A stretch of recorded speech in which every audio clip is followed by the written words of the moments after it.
Hello, everyone, and welcome back to another edition of Mormon Stories Podcast. Today, we have a very special edition of Mormon Stories Podcast. This is sort of breaking news.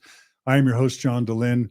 It is March 21st, 2023, and we are here to discuss the controversy around Southern Utah University's decision to invite Mormon apostle Jeffrey R. Holland to speak at I believe, graduation ceremony coming up soon, and the student backlash and the community backlash that has resulted from this invitation.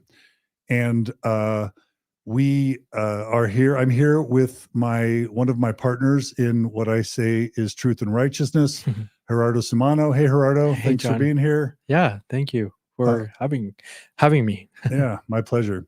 And I'm really excited to say, most importantly, that we're here with several students from Southern Utah University.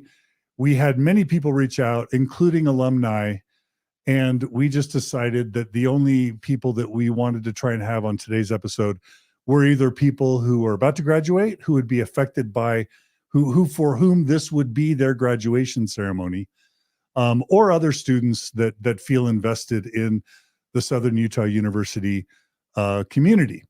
So that's kind of what we're in store for, and I'll just kind of give you a little bit of what we're going to try and be doing today. I want to welcome everyone who's joined us on the live stream, either on YouTube or on Facebook. What we're going to do today is give a little bit of the backstory about what it is about Elder Holland and what he has done recently or in the past few years to make it so there would be this sort of backlash. Of course, it has to do with his Musket speech at BYU and his comments around Matt Easton, a gay valedictorian who gave a speech at BYU in a graduation ceremony, self-identified as gay, and Holland's President Holland, or Dr. Holland, however we want to refer to him today, what Jeff Holland's comments were about Matt that play into the complexities of today's episode. So we're gonna talk about the background of Jeff Holland and why he's controversial. Then we're going to talk about Southern Utah University and what were some of the steps and items in the timeline that led up to this controversy. We're going to talk about kind of what the reaction was. And I believe yesterday, the president of the university, if I have it right, had a multi-hour listening session from students to hear feedback about this decision and to listen to concerns voiced by students. We're going to give a summary of that. Then we are going to we're going to invite several current Southern Utah University students to share their concerns briefly in like a 3 or 4 minute clip as to why they feel strongly about this issue.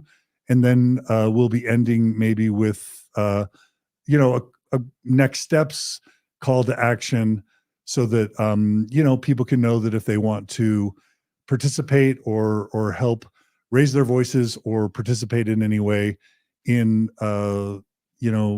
whatever subsequent events will be over the next few days and weeks, we'll let you know what the calls to action are. So without any further ado, I guess the way I want to start, I want to go ahead and for a second bring on Cate and Audge. Cate was, one of several people that kind of helped. I would say Cate was one of the first people to reach out to me, and Cate and Audge have been very helpful in organizing some of this. And so let me just first start with bringing on Cate and Audge and ask them if there's anything they want to say at the outset or not before we jump in. I'll just introduce myself. My name is Cate. I use she, her pronouns, and I'm Audge. I use anything interchangeably. Okay. And is there anything that y'all want to say before we kind of jump into the timeline, just in terms of kind kind of setting up today's presentation. I do want to say that we all discussed as a group, how we wanted to communicate today, what our intentions were. And, Cate, do you want to voice those, or do you want me to kind of voice what we agreed on? Do you want to talk about what we Our intentions. Yeah. That's what we're doing. I think our first thing is just that I'm both surprised and very happy that this has gotten the traction that it has. I think it's really important to make queer struggles noticed by people, by queer people, and also by allies. And I'm glad that we have allies here in the chat today. I'm really glad that it's gotten the traction that it has. But I think with that, it is really important to everyone in this group that we do this with decorum and that we have immense respect for President Mindy Benson. And I think everyone here loves SUU, and we wouldn't be this passionate if we didn't love being T-birds and if we didn't have the sense of community that the school has created. It's obviously a very appalling decision that has happened, but we all do have a lot of respect for this university and are happy to be here and are very happy that we have been given this platform to push it further and maybe help people in the future. And even though this kind of sucky thing has happened to us, that we can avoid similar devastations in our own university and hopefully in other universities. All right. And I think one of the comments that one of the panelists made was we can't fight hate with hate. And so we're not going to be hateful in today's presentation. All right. So I think what we wanted to do was to begin by giving a little bit of the backstory. And we have invited Matt Easton to come on if he wants to participate, but he's not quite here yet. We are going to have Brook on to help talk us through a little bit of the backstory, but also Gerardo, I think you're really well versed in the backstory, and we've got some video clips here to play that will help tell the story. So let's bring Brook on, and between Brook and Gerardo, you guys can give us some of the background. Sure. Okay.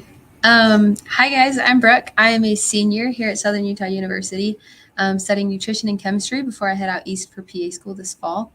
Just want to kind of introduce myself so you know who you're talking to. I guess we all know Gerardo. Is there anything else you want to say to introduce yourself, Gerardo? Yeah, so I'm Gerardo. I co-host Mormon Stories with John. And so actually when this talk by Elder Holland happened at BYU, we jumped in and covered it with a lot of attention from our listeners. And we dissected his talk. And I've been also involved with several other coverages of stuff that Elder Holland has been involved in. So yeah, I'd be happy to help. And for viewers and listeners that don't know Gerardo's backstory, do you want to tell them just in 10 seconds why this issue is personal to you? Yeah, so I'm part of the LGBT community. I'm gay. I served a mission, was raised Mormon in Mexico, and eventually came to BYU, Idaho, where I met my husband, and we actually got married while we were going to BYU, Idaho. We didn't tell our parents, friends, nobody really knew except a couple people until we graduated and we came out to our families. And yeah, if you want to watch that story and listen to it, it's Mormon Stories episode. Okay. Well, I'll maybe include that in the show notes. Okay. So Brook and Gerardo, how do we tell the backstory? I'll just jump into when the university got involved. So are you saying Southern Utah University? Yes. Why don't we have, if it's okay, Brook, why don't we have Gerardo talk us through the Elder Holland backstory first as a setup. So Gerardo, do you want to give us your, while we're waiting for Matt Easton to come on, do you want to give us a little bit of the background and maybe play some of the clips? Yeah. Is that okay? Yeah, I can do that. Okay. So let's go ahead and start there. Yeah. So, okay. So Elder Holland, as a lot of people probably know, a lot of the listeners know, he's a beloved Mormon apostle, and he has had a little bit of history with dealing with the LGBT rhetoric in the church. He's given some general conference talks where he's alluded to being in support or at least in belief of sexual orientation change efforts, such as one of the speeches where he famously said, come as you are. Really, when he was talking about sexual orientation, he said, come as you are, but don't expect to stay as you are. And a couple other, references like that. So he has been around some controversy with respect to LGBT issues. And most notably, in 2020, BYU, I think it's important to mention that Elder Holland has been sitting in the board of trustees as one of the, I think, only 3 apostles, the whole first presidency, and only 3 apostles are part of the board of trustees of BYU. And Elder Holland is one of those 3 apostles. And so he has been overseeing what's been happening at BYU. As some people know, in 2020, there was a reversal of the homosexual policy where, for decades, it was part of the honor code policy that queer students could not hold hands or demonstrate affection towards people of the same gender. And so any kind of homosexual behavior was against the honor code, even if it was not necessarily sexual. Do you want to say something? Yeah. So like things that a straight couple could do at BYU, like hold hands or Right. kiss, has been historically forbidden Right. for gay couples. Right. Even if it still is within the guidelines of what the Mormon Church calls the law of chastity. Right. Right. Yeah. And when the church reversed the 2015 controversial LGBT policy, what followed was that BYU removed the homosexual policy in 2020 from its honor code. So that took a lot of LGBT students to believe that now they were able to have boyfriends and have romantic relationships, and that would be allowed by BYU as soon as they didn't have sexual relationships. But as we know, 2 weeks after the reverse or the removal of the policy, there was an update where, there was a letter sent by a general authority saying that this had been misunderstood by a lot of people, and that basically any kind of homosexual romantic behavior was against BYU policies. And following this, there was a lot of protests at BYU, and I'm sure Elder Holland heard about all of this stuff going on, being one of the board of trustees. And there was protests going on, and then the COVID pandemic hit. And then in 2020, he came to BYU to speak to faculty and employees of BYU. And he gave a very passionate speech that became famous for the Musket-fire reference that he made. He made at least 7 references to this Musket-fire rhetoric, a lot of war rhetoric in this speech. He called out a valedictorian, a former valedictorian who had come out in his graduation speech. And that's Matt Easton, who hopefully will be joining us soon. Right. Okay. Yeah. And he also, mentioned, this phrase of Musket-fire in relation with defending the church's doctrine of the family between one man and one woman. And this was taken very badly by a lot of people in the LGBT community.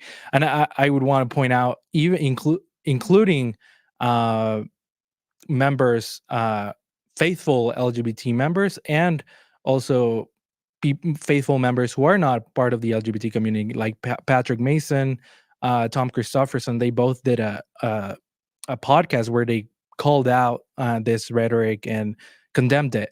So yeah, he became famous, Holland, because of that in 2021. Yeah, and he never apologized. Right. Elder Oaks, the number 2 in command for the LDS Church, is on record saying we neither seek nor offer apologies. And there's never to this date, March 21st, 2023, Elder Holland has offered no explanation, no apology.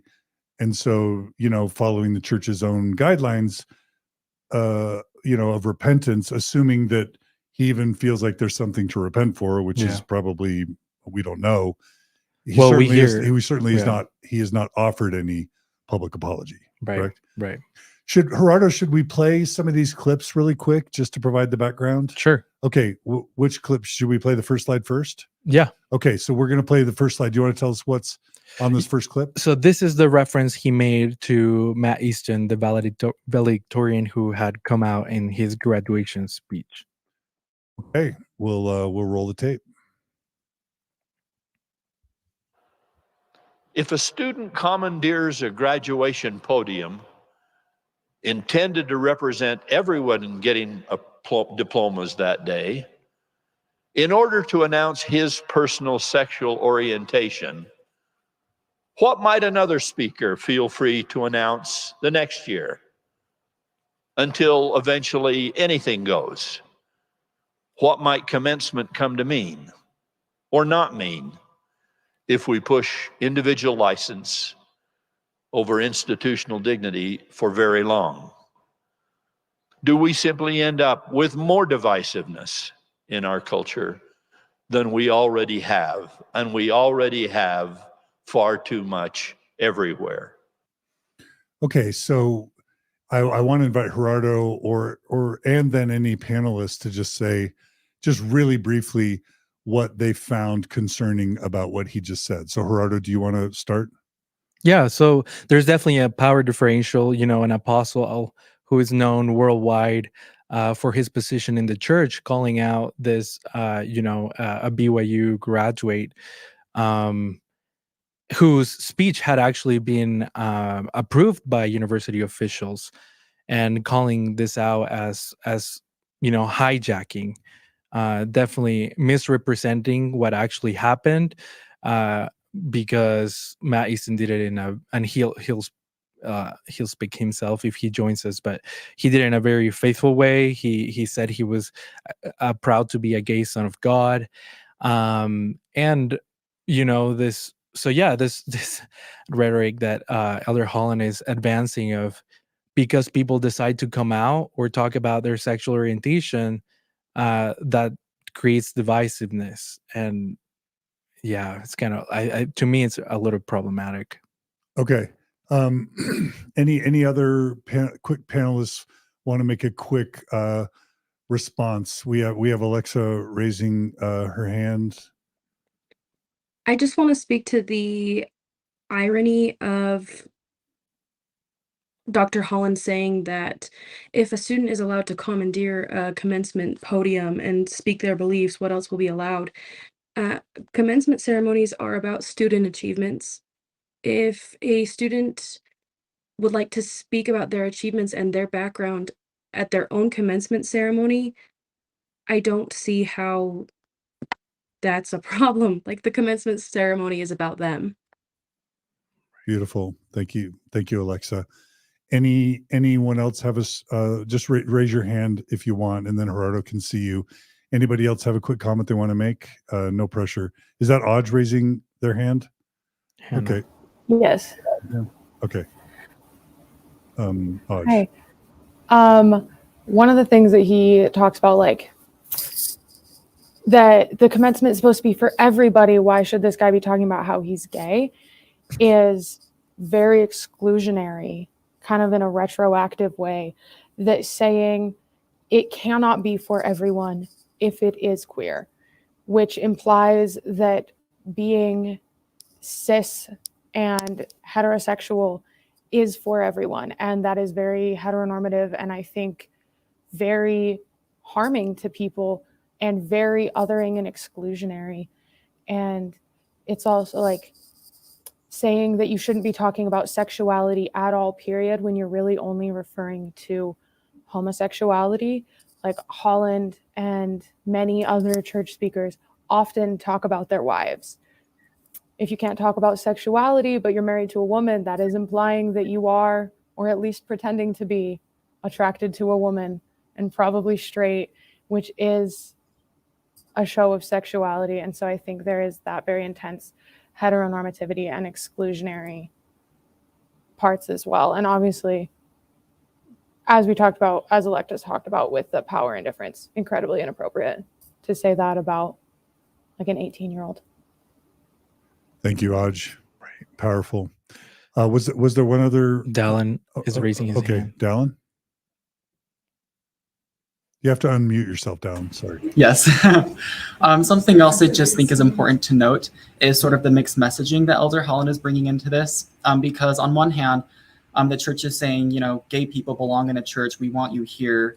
But then on the other hand, there's messages from the leaders top down that are saying, you're not allowed to say that you're gay in a BYU commencement speech. And so I think it's important to note, like, what are Elder Holland's intentions by bringing this up, and what is it that he really wants, and what is he really saying about our presence here in the church? Thank you, Dallin. That's really valuable. Okay. Any other quick comments about that first clip? All right. I don't see any hands. So Gerardo, should we go to the next clip? Yes. Okay. Do you want to set it up? What's this next clip? So this one is one of the 7 references, and we're going to show just 2 of them to the Musket-fire rhetoric. Okay. So this is a clip about Holland's Musket-fire rhetoric. Is that right? Yes. And this is probably the most problematic part. One of them. Okay. All right. I'd like to hear a little more musket fire from the Temple of Learning. He said this in a way that could have applied to a host of topics in various departments, but the one he specifically mentioned was the doctrine of the family and defending marriage as the union of a man and a woman. Little did he know that while many would hear his appeal, especially the School of Family Life, who moved quickly and visibly to assist, some others fired their muskets all right, but unfortunately didn't always aim at those hostile to the church. We thought a couple of stray rounds even went north of the point of the mountain. My beloved brothers and sisters, a house divided against itself cannot stand. Yeah, house divided against itself in more ways than one. Gerardo, do you want to give a quick reaction to why you chose that clip? Yeah, that's when he's specifically using this Musket-fire reference and applying it to the doctrine of defending the church's doctrine of the family being marriage between a man and a woman. He's saying Musket-fire, we could use this rhetoric with a lot different topics, but the one I'm going to be using, or Elder Oaks, because he's quoting Elder Oaks, decided to use is regarding the family. And I mean, that's implying anything that's not marriage between a man and a woman, and defending the church against that. So, yeah, I mean, I think it was Patrick Mason who said that the LGBT community is a community that has experienced real violence and this type of violence. Whether it's the Pulse nightclub, right, or the shootings in Colorado, right? Yeah. The shooting that just happened recently, a few months ago, ironically by someone that was raised Mormon, probably.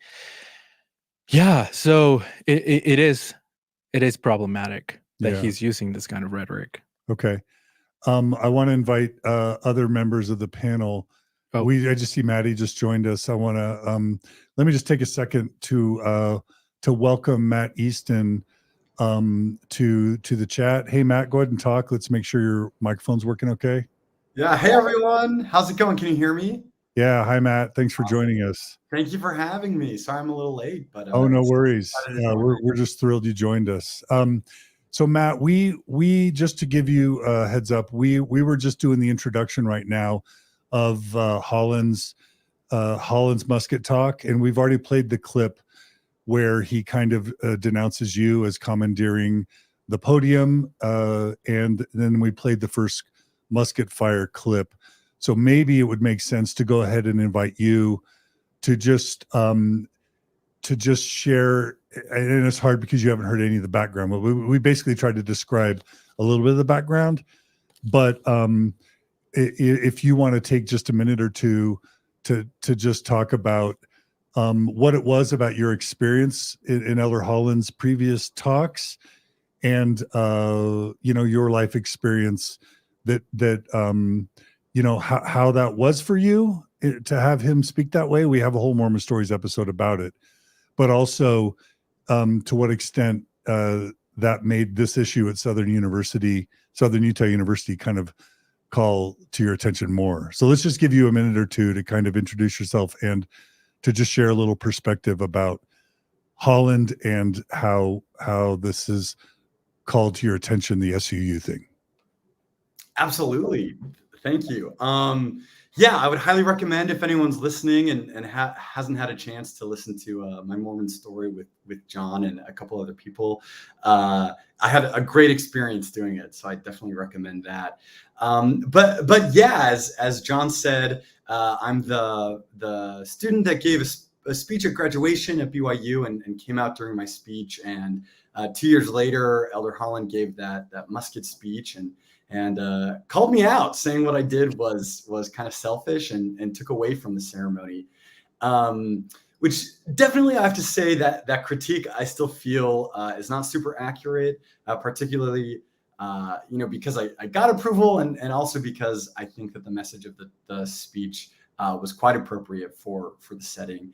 But I do have to say, my experience once Elder Holland called me out during my graduation speech is, I had a lot of people really picking apart my decisions and what I said and why I said it at graduation. And so in some ways, hearing that Elder Holland gets a chance to also give a graduation speech, and also that people are giving him the same treatment that he gave me in many ways, where we say, okay, well, we want to think about what are the things that you would say? What are you standing for when you get up on that podium? I think turnabout's kind of fair play to Mr. Holland. I would say this is, I think that it's fair that people are upset and that they're questioning what he would say and why he would say it and whether or not we want that. I studied political science. I'm a big believer of free speech and all those sorts of things.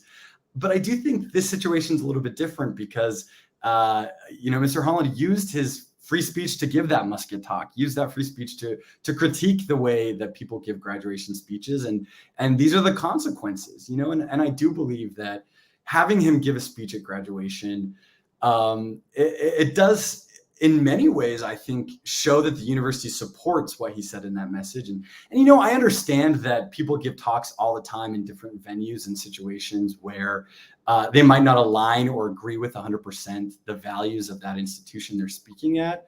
But Elder Holland made it very, very clear about how he feels about graduations in particular and the LGBTQ community.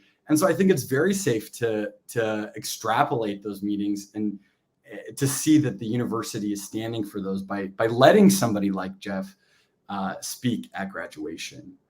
So I will say, overall, when I heard he was speaking at graduation at SUU, part of me didn't believe it. I was like, really? Why is this guy still so involved in graduation speeches? Like there are a lot of really awesome rhetoricians in the LDS Church. A lot of, all of them are very experienced in giving talks.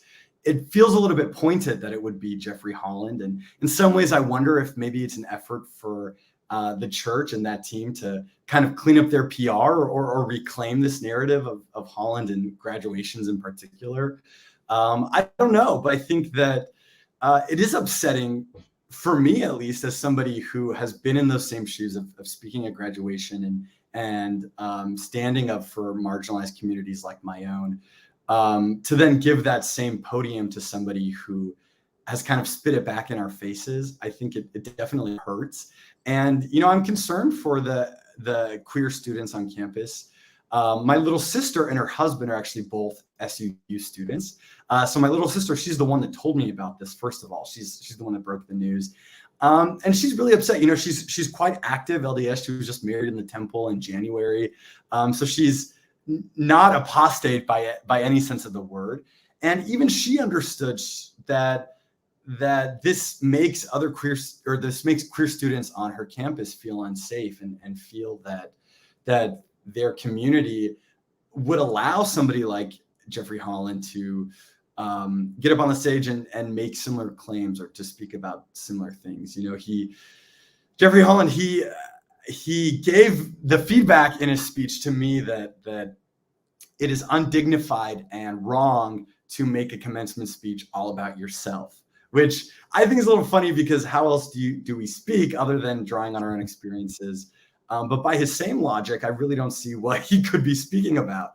You know, what topics does he have credibility to talk about that don't also draw upon his own experiences and his own perspective? So, yeah, I've gone on a little bit already, but that's sort of my. No, that's great. Matt, let me just ask you one quick question before we get back to the timeline, and then we want to have you feel free to jump in throughout the entire presentation. I just want to ask you, after Holland gave his Musket-fire talk, after he denounced you, after there was such a public uproar and backlash, did he make, are you able or comfortable sharing if he made any attempt to reach out to you, to apologize, to try and mend fences, to show care, concern for how you may have been affected by his comments? Did any of that happen, or are you able or comfortable sharing if it did or didn't?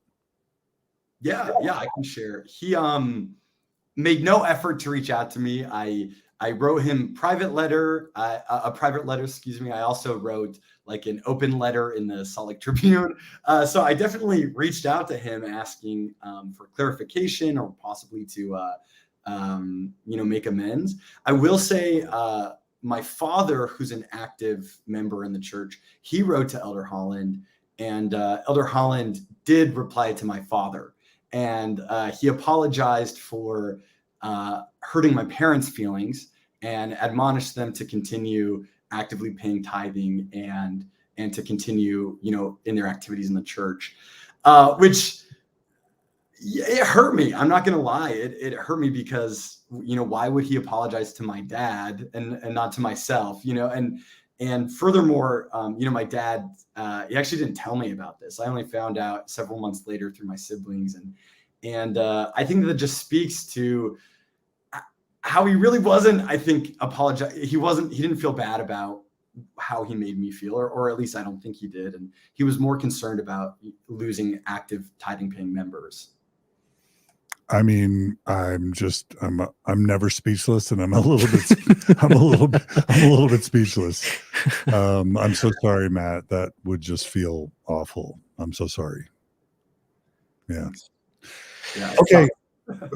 Gerardo. Well, we have the Nathan, I forgot his last name. He was recently in Mormon Stories, where he Nate Bird. Yes, he talked about a recording where Brad Wilcox received a call from Elder Holland. Well, Elder Holland sympathized with Brother Wilcox and told him basically, I feel bad that people are treating you the same way they treated me. They just don't understand. We're like Paul and people just, from the Bible. So he felt persecuted. Holland felt persecuted. Right. Yeah. So he doesn't feel bad about it. That's my point. Okay. All right. Well, we're definitely not trying to bash. Honestly, we're not trying to bash the church or Holland.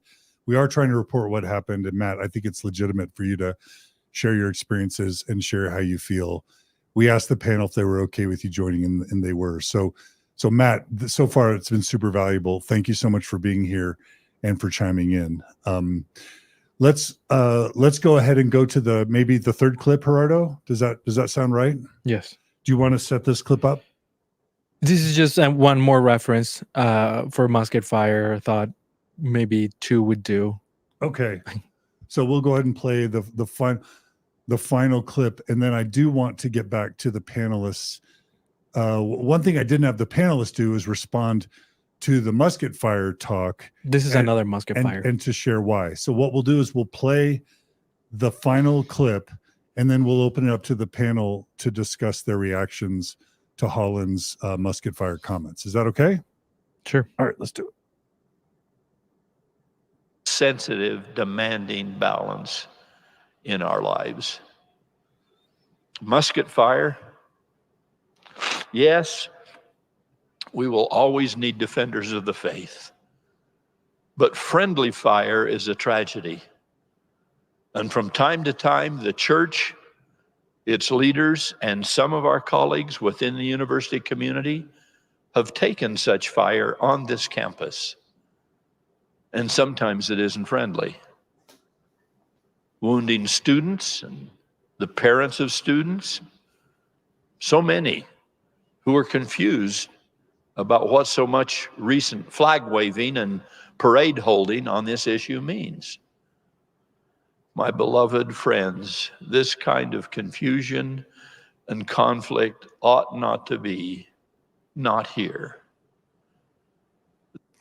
Okay, let's invite panelists, students of Southern Utah University, to reflect on both those final two clips in terms of whatever they want to say about Elder Holland's comments that that they find troubling.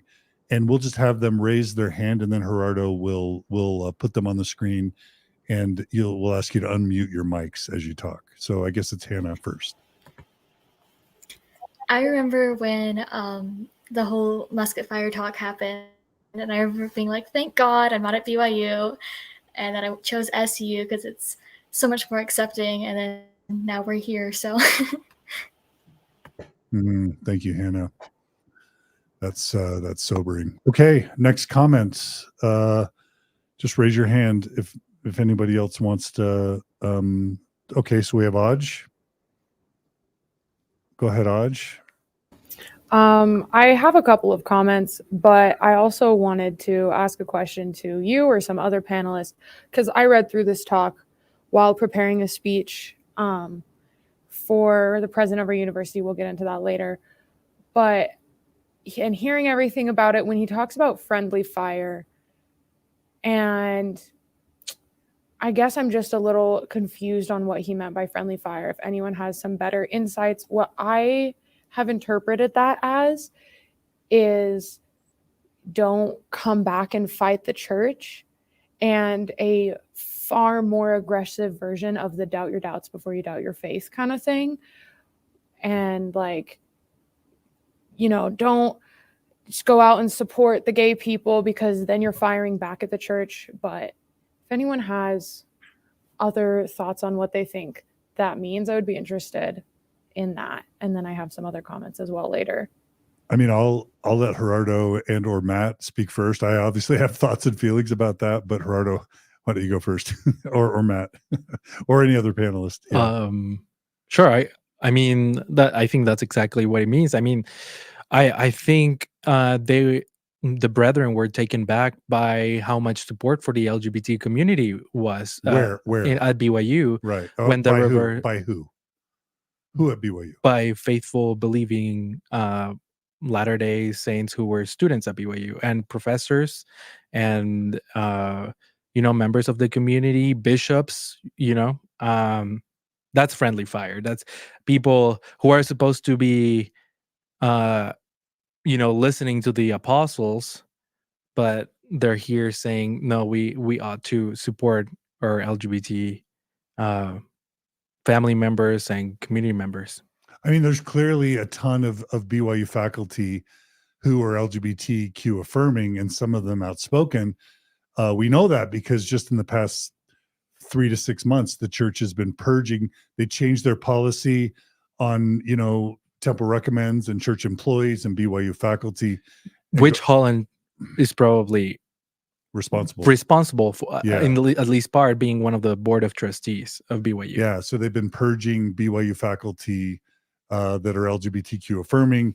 There are, people like maybe Patrick Mason or Benjamin Park and many, many others, Jenna Reese. Like, there's a lot of progressive Mormons, even Tom Christofferson, who are faithful, believing progressive Mormons who are critical of the church's LGBTQ policies. So it's BYU faculty, BYU staff, BYU students, and many scholars and or spokespeople and progressive members. Matt, do you want to add anything to what Gerardo and I said in response to Audge's question about friendly fire? Yeah, I think Gerardo, you hit it right on the head.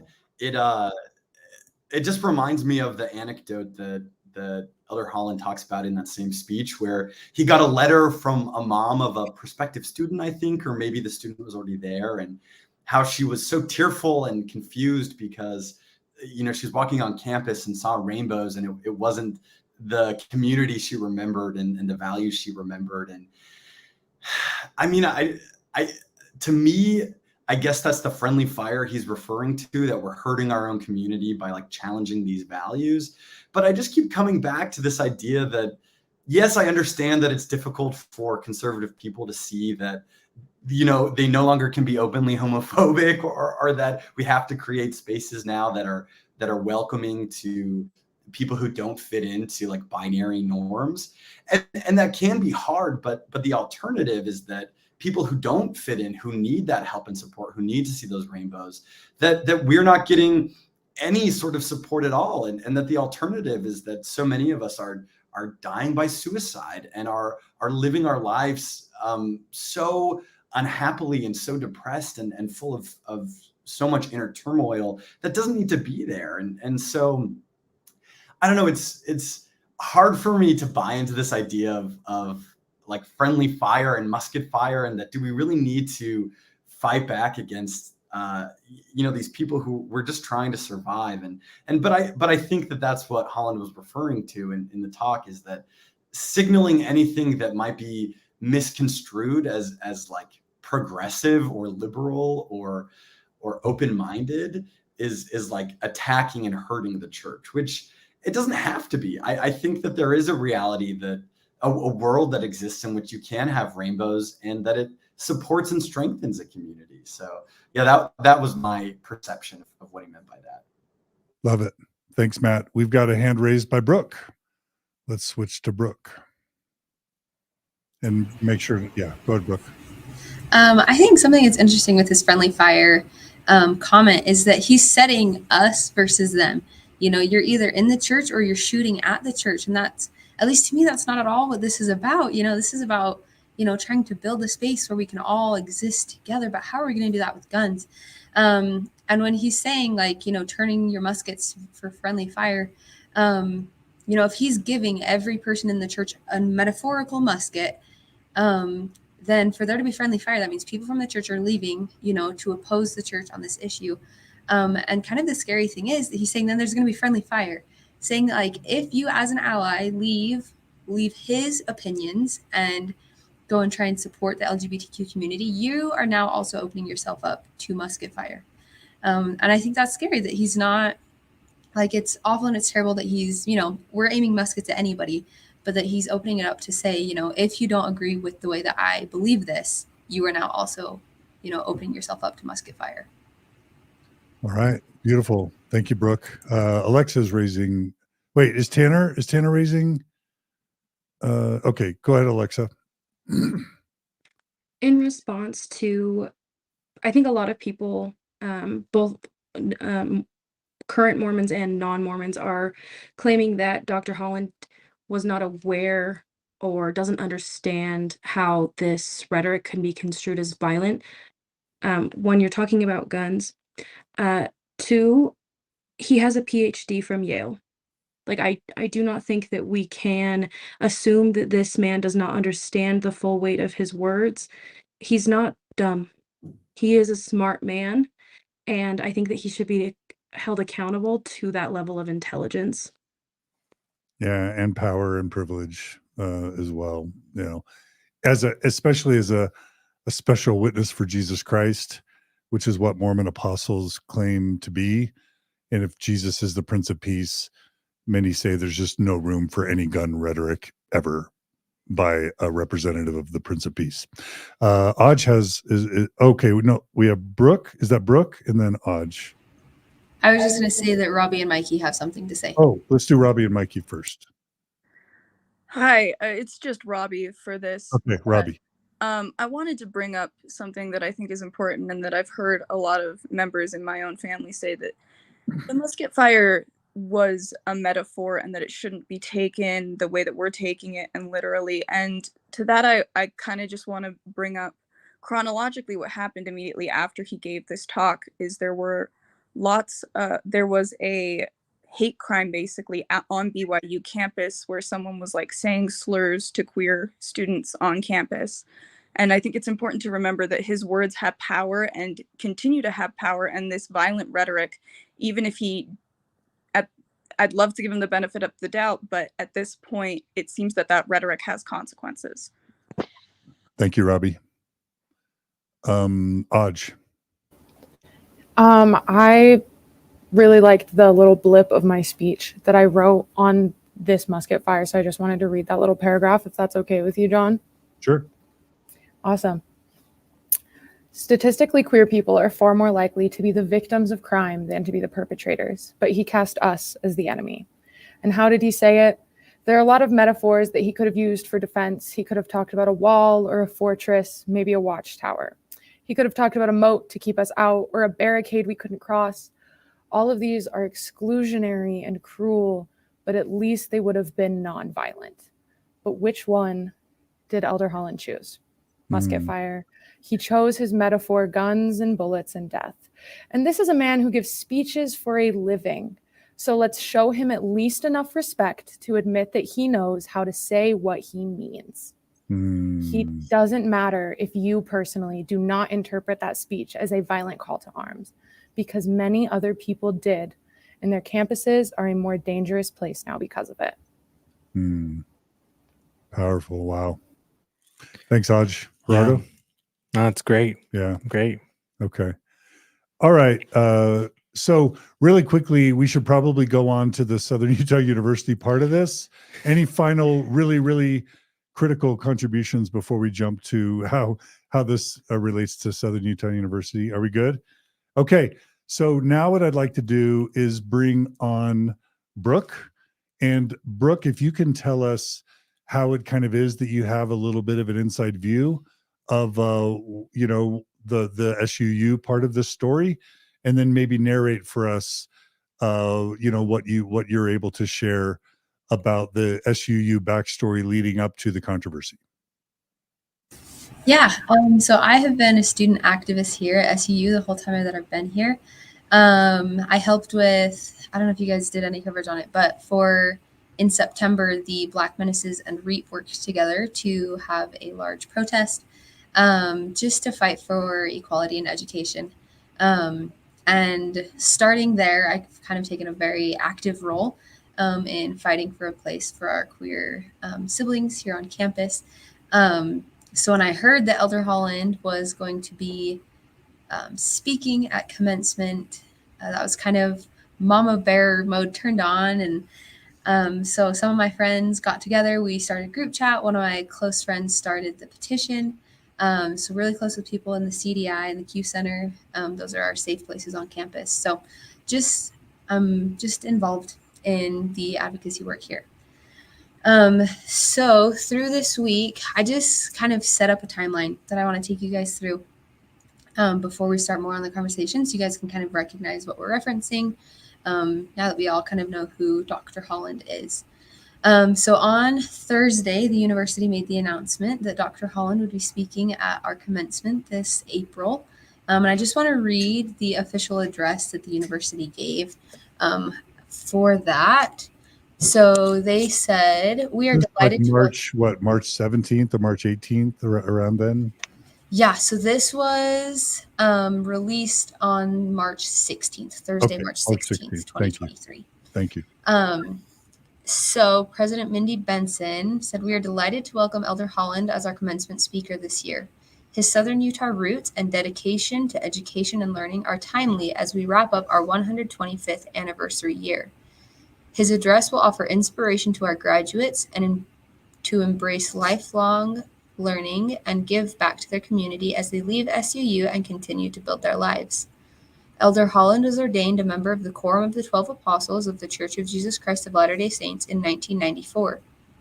At the time of this call, he was serving as a member of the first Quorum of the 70 prior to his full-time service with the Church of Jesus Christ of Latter-day Saints. Elder Holland served as the 9th president of Brigham Young University, Church Commissioner of Education, and Dean of the College of Religious Education at BYU. He also served as president of the American Association of Presidents of Independent Colleges and Universities, a board member of the National Association of Independent Colleges and Universities, and a member of the National Collegiate Athletic Association's President's Commission. For his work in improving understanding between Christians and Jews, he was given the Torch of Liberty Award by the Anti-Defamation League. He also served on the governing board of a number of civic and business-related corporations and is the author of 16 books, 2 of which he co-authored with his wife, Patricia. Born and raised in St. George, Utah, which is like 60 miles south of our campus, Elder Holland was a student leader and varsity athlete in high school and college. He earned a bachelor's degree in English and a master's degree in religious education from BYU, and a master's and doctor of philosophy degree in American Studies from Yale University. Along with Holland, SUU President Mindy Benson and representatives from the class of 2023 will speak at the event on Friday, April 28th, 2023. So that is what we all got Thursday morning. As you can believe, there were some people that were pretty upset about that. So Thursday, just a couple hours after the announcement, a petition was started by a student here at SUU. And the comments started to roll in, within hours. There were hundreds of comments stating their distress, stating how they disagreed with the decision that was made. And by the end of that day, there were already 5,000 signatures on the petition. Another thing to note is that President Mindy Benson was away. She was not in Cedar City when this announcement was made. She was actually at a WAC conference supporting our women's basketball team. And one of the students there came in. They spoke yesterday and they said that, as soon as it was released, a bunch of the queer students who were on this trip, got together in the lobby and were like, what in the world is happening? Like, what is going on? Why did this happen? And what can we do about it? And Mindy, our president, sought them out and came to talk to them and was like, hey, like, what are you feeling and how can I help? Like, what can we do about this? And that is where students suggested a listening session. Hey, So Brook, listening- can I ask a quick question? Yeah, of course. You've already kind of mentioned this, but I just want to really solidify it. Mhm. For those who don't even know Utah geography, where is Southern Utah University and how big is it? And is there anything you want to say just to describe Southern Utah University so that people kind of know a little bit about your school? Yeah. Okay. So Southern Utah University, we are in Cedar City, Utah. So in the announcement, it said that Elder Holland was from St. George. That's like 60 miles away from here, further south. Most of you probably know where BYU is because there's a lot of hot talk around that. We're about 3 hours south of BYU. And we are from a really, there's the college and then surrounding us, it's just rural space. The college is about all that this town has. As a university, there are 14,000 students, I think. That's including in-person and online students. So a pretty small university. We're a public university. Yeah. Okay. So, were you saying? Yeah, I was just going to mention that it's public, but you already said it, Brook. Okay. So it's not owned by the Mormon Church. Right. correct. Or privately. Okay. Yes. Or privately, yeah. Okay, keep going, Brook. Yeah. Okay. So that was Thursday. The announcement was made. The petition was started. Mindy Benson, sought out students and asked, what can I do about this? And they suggested the listening session. By the end of that day, there were already 5,000 signatures. So then Friday, the university made a public announcement saying that Monday we would be hosting the listening sessions.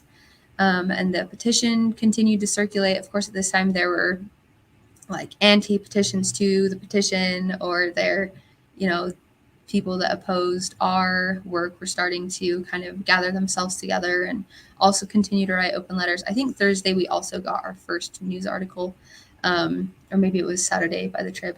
But then by the end of that day, there were 10,000 petition signatures. We were starting to gain some traction. And then Saturday and Sunday, that's when we got multiple news articles. That's when we started talking with you guys and other, people with a larger platform about what was going on. And still nothing from the school on any changes they were going to make. And then by the end of Sunday night, there were 14,000 signatures. Brooke, can I ask you one question about the signatures? I think it's probably like one thing that I was trying to figure out is people, I mean, my DMs just started blowing up as soon as this announcement happened, obviously by SUU students and alumni. It's fair to say that this petition tool has no way of distinguishing or differentiating between SUU students and alum and just like the broader concerned community. And it's not that I'm trying to devalue those number of signatures, but it's probably is there any way to even estimate what percentage of those 15,000 by Sunday night or whatever were actually students and or alumni from SUU, or is it impossible to even know? I don't think there's a way to get like hard numbers on that. However, if anyone goes to the petition, a lot of people who have signed have been able to leave like a comment and their name. Mm-hmm. So there have been numerous times, Audge could probably tell you more about it. She did a lot of digging through the comments, but just to see like the sheer number of faculty and staff, that you can recognize by name, but there wasn't any way to say like, are you a student? But it is also important to notice that like, while the signatures may not all be, 14,000 students who are signing this, these are students, alumni, sponsors, community members, and families of prospective students. Like this isn't just about people who are at SUU or who have been to SUU. Like these are people who are wanting to come to SUU who are also sharing their support in this cause. And I guess it's also fair to state there's probably a lot of Utah taxpayers who fund Southern Utah University, because, if you're a Utahn, you help pay for Southern Utah University. So you probably have a right to speak. Is that fair to say? Yeah, absolutely. All right. Absolutely. Okay. Keep going, Brooke. Thank you. So that was kind of the end of the weekend. And then Sunday night, someone announced that there would be Mindy Benson, our president, would be hosting a cabinet meeting Monday morning at 9 a.m. So Monday morning, there was a group of, I don't know how many of us, there were maybe 30 or 40 students that showed up to that open cabinet meeting. And it was heavy, it was emotional, but it was also beautiful. Like, I don't want to discount the love and the care that I think each person that showed up felt. We came and we were all in our rainbow pins and we all had our posters, and Mindy brought us breakfast. She had donuts and waters ready because she knew that we were coming. And we had the provost there, and he opened up his office and he was like, do you have any questions? Do you want to, come visit my office, come see this, like, please don't be a stranger. And each member of the board before their meeting, each member of her cabinet was out there and they were talking with students. And it really was just a beautiful conversation. And so then they went in, they had their meeting. They were mostly talking, dollars and cents and numbers. And we kind of stayed outside. They left both doors open out of respect for us so that we could stay involved. And then after only maybe 20 minutes, they ended their agenda and Mindy walked out and she said, now, we've had our meeting, we're done. And we want you all to come in here and we want to listen to you. And so everyone packed into this little conference room and we talked with Mindy and we got to ask questions and we got some pretty hard answers, some tough pills to swallow. But we just talked. Can you just talk, Brooke, about what things were hard to hear? If you're allowed. Yeah. And were you going to say something else, John? No, I want to say something right before we talk about the open meeting. But if this is meetings behind the scenes, let's go ahead and let Brooke finish. So okay, and I'll make sure that I pause before we get to the open meetings. So a couple of things that were said when we got in there. Mindy prefaced the meeting and she said, I'm not here to defend anything that has happened. I just want to hear what you're saying. And she was like, I know that we're having a listening meeting, later this afternoon. But I just want to hear, and I want to have a conversation if you want to, but I'm just here to listen. And she was very, very open and explicit about just being there to listen. And I think she and her cabinet all did a really good job of that. But we asked some pretty hard questions. And I think some of us were disappointed by some of the answers. Some questions, one of the first questions that was asked was, like, did you not know what was going on? Like, did you not know that Elder Holland is a controversial topic right now? Do you not know that this could make some of your students feel unsafe? And it was kind of hard for her to hear. It was hard for me to hear that she said, like, we knew that there would be controversy with this decision. But they made it anyways. And it was also, then we asked her, like, what is the process then? Like, who is it that is making this decision? Because as students, none of us knew. Usually the commencement speakers just announced and a small handful of people are upset, but most everybody's, not happy about it, but they're fine with it, but we're like, okay, like, who actually makes this decision, and how in the world can we stop this from ever happening again? Anyways, and she said that it's state policy. There are 3 people on a board, her plus 2 other people, and they look at the honorary doctoral people who hold honorary degrees at SUU, and they just pick from that list. So it's 3 people. 3 people get to make this decision for commencement. And we kind of were like, well, how are you going to change that? And she was like, well, we could maybe do this, we could maybe do that. And she didn't really give like a hard, fast answer. She was like, well, it's policy that we do this, and it's policy that we do that. And so that was kind of hard to hear too, that like there was no one involved, not that there weren't, like, it was hard that there were no members of the LGBTQIA plus community that could make that decision, no members of any other intersectional group who could make that decision, but there were also no students who were asked to make that decision. Anyway, so those are probably the two hardest things for me to hear. That one, like, it was completely policy. It was up to these 3 older school administrators to make this decision, and students were not consulted, and the board knew that there would be controversy, and they still chose this speaker. Okay. Really quickly, do we know anything about, is it Susie Benson? Is that her name? Mindy Benson. Okay. Sorry. Excuse me. Do we know anything about Mindy Benson's background, her profession, her qualifications, and her membership or non-membership in the church, or her activity versus non-activity status? And I'm not trying to shame or anything. I'm just curious, just from a demographic standpoint, if we know anything about her background. Yeah, I know a little bit about her background, but if there are any other students that would like to share about her background, I would love some more input. But she has spent her career as an event planner. She's from Cedar City. She went to SUU. I believe she's also Legacy. So her family has gone to SUU. She's now at SUU. And she has been a major ally at the school. Ally of who? An ally of the LGBTQIA plus community. Okay. At the school. So this is her first year as our president. She served as interim president and then was appointed as our president at the beginning of this year.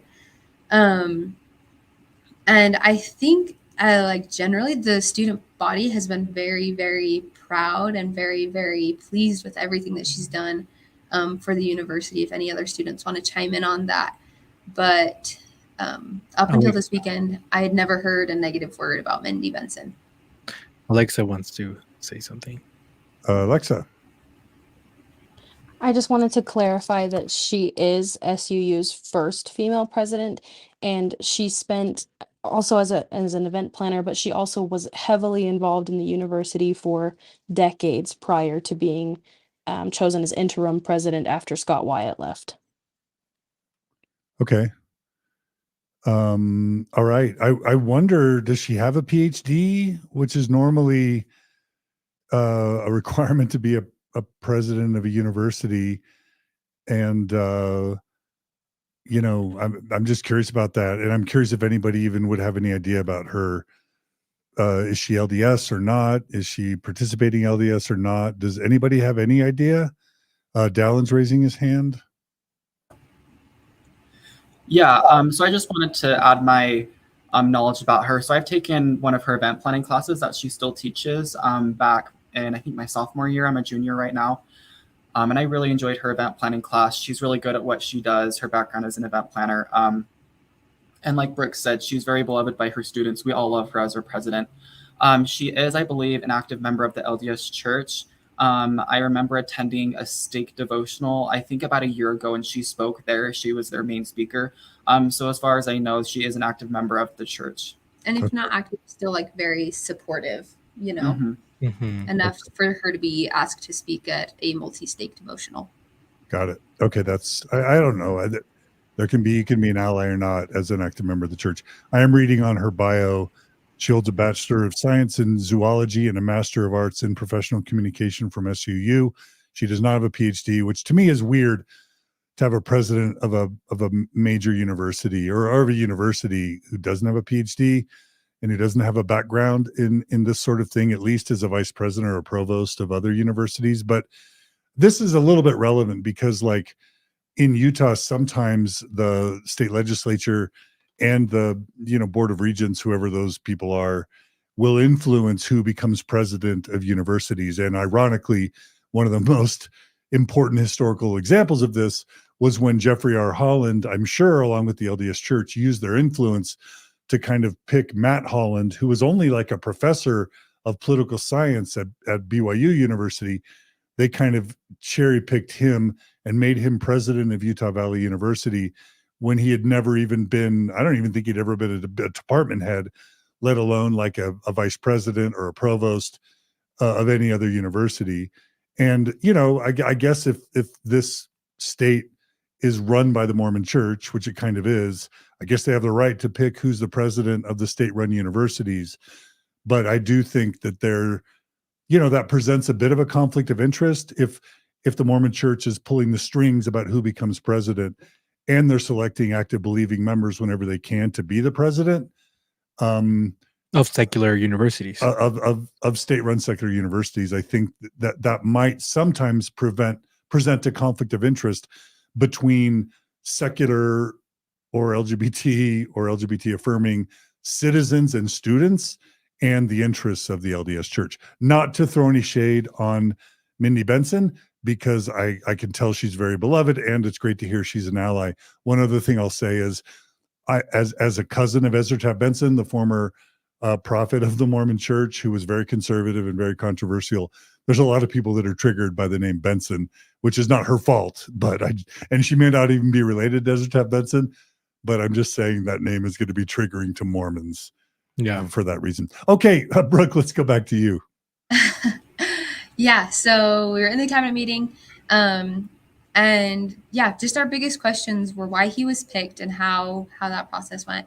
And as we asked, why was he picked? There are two people that will be receiving honorary degrees at this year's commencement, and the other person, she is a Cedar City native, 96 years old. She's been in Cedar City her whole life, attended SUU. And she founded a very successful dance company that's now, international. I think it's a contemporary dance company or something. And we were like, why didn't you pick her? She's a Cedar City native. She went here. She has investment in this school, in this community. And she, she has stayed here. She has, and we were like, so why did you pick him? And all she could do was restate, we picked him for his Southern Utah roots, for that he grew up here, how many years ago until he was 18 years old. He didn't attend Southern Utah University, correct? Right. To my knowledge, he has no connections to Southern Utah University. And did Southern Utah University have a different name before it was renamed to Southern Utah University? Yeah, we've gone through 3 different names before. I think Alexa knows. Okay. So it started out as a more of like a high school when Cedar City was founded. From there, it transitioned into a college. It was called the Branch Agricultural College then. Since then, throughout the 1900s, it changed names 4 or 5 times, mostly technical college names. And then it received university status in 1990 and was named Southern Utah University. Thank you, Alexa. Okay, back to you, Brooke.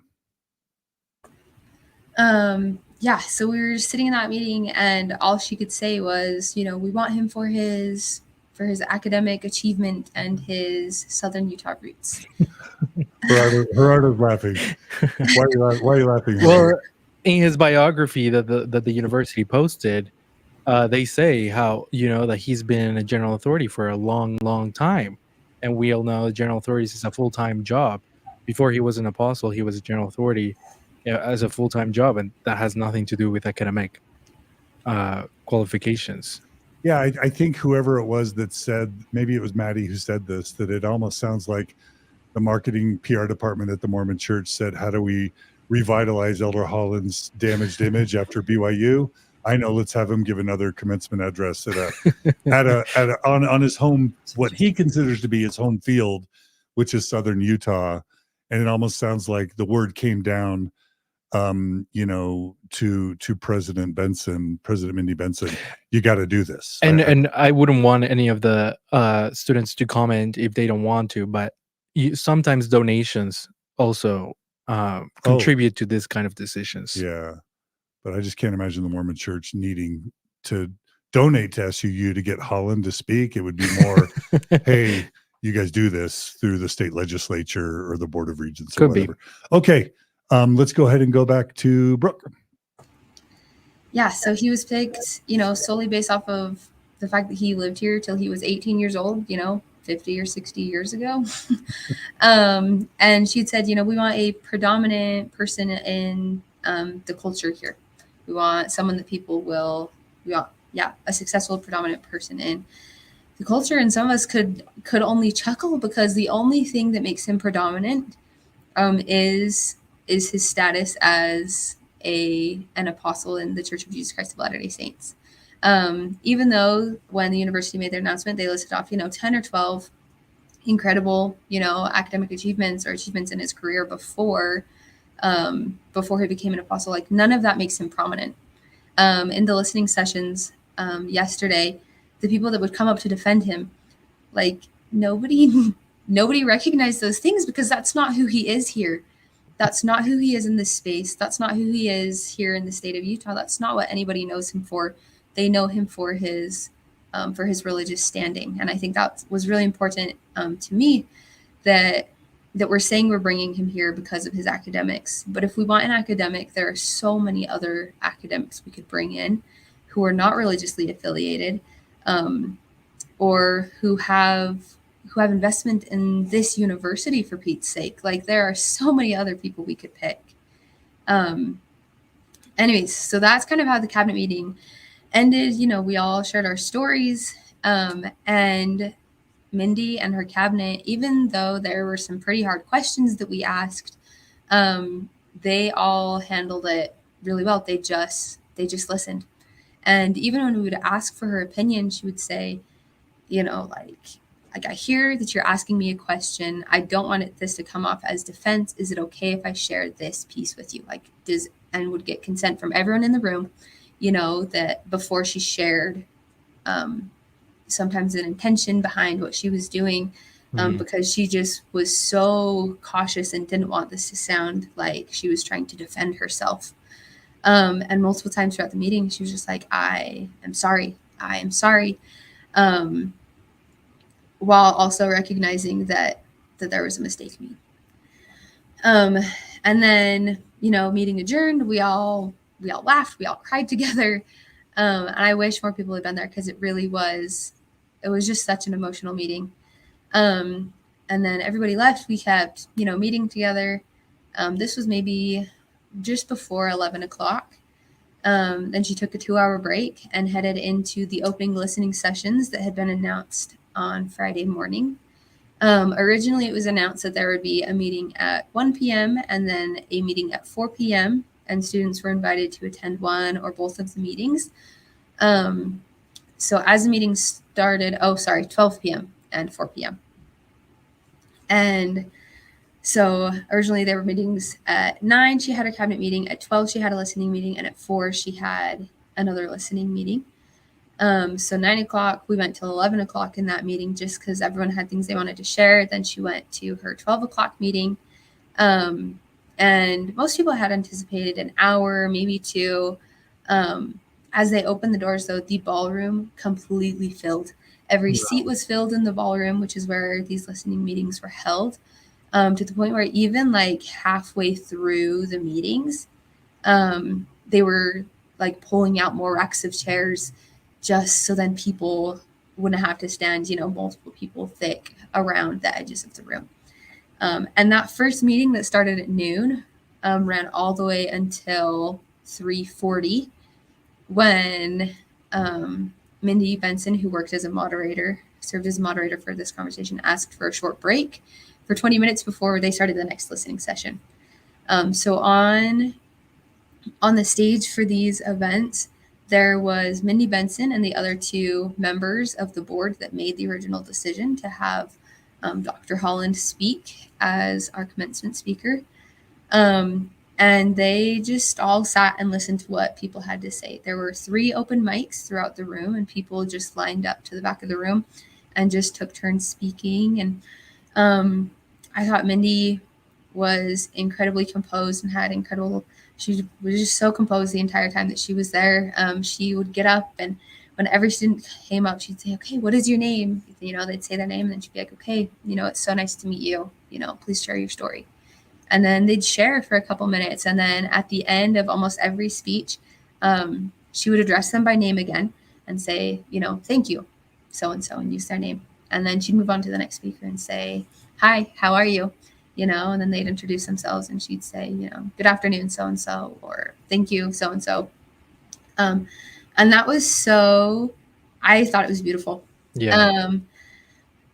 Just for her to be so personal with each person. And the other people, Jody Hart-Wilson and Eric Schmutz, the other members, the chair and the vice chair, they sat on the stage and they were there. And, sometimes they were nodding along, sometimes they were looking at students, but just to see the way that, like, after these meetings, yeah, of course. Yeah, I just want to add to, there was a student that got up and just shared some of their comments. And one of their comments was, they addressed Mindy and said, "Mindy, I know we've never met before, but," and then they shared their story.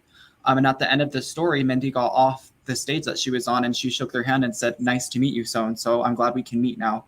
And so I think it just showed that she really was open to listening to our experiences and that she really was down to earth in this meeting with all of us. Yeah.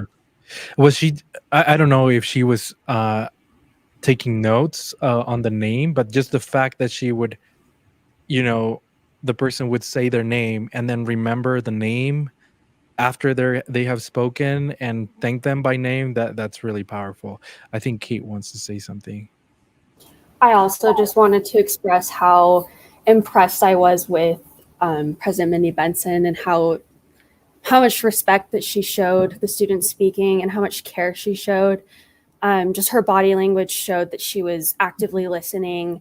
I mean, she was in this meeting or this listening session for nearly 9 hours on her feet, moving around, actively listening and remembering students' names. And it was really beautiful and amazing. Yeah, she was moving to, oh, sorry.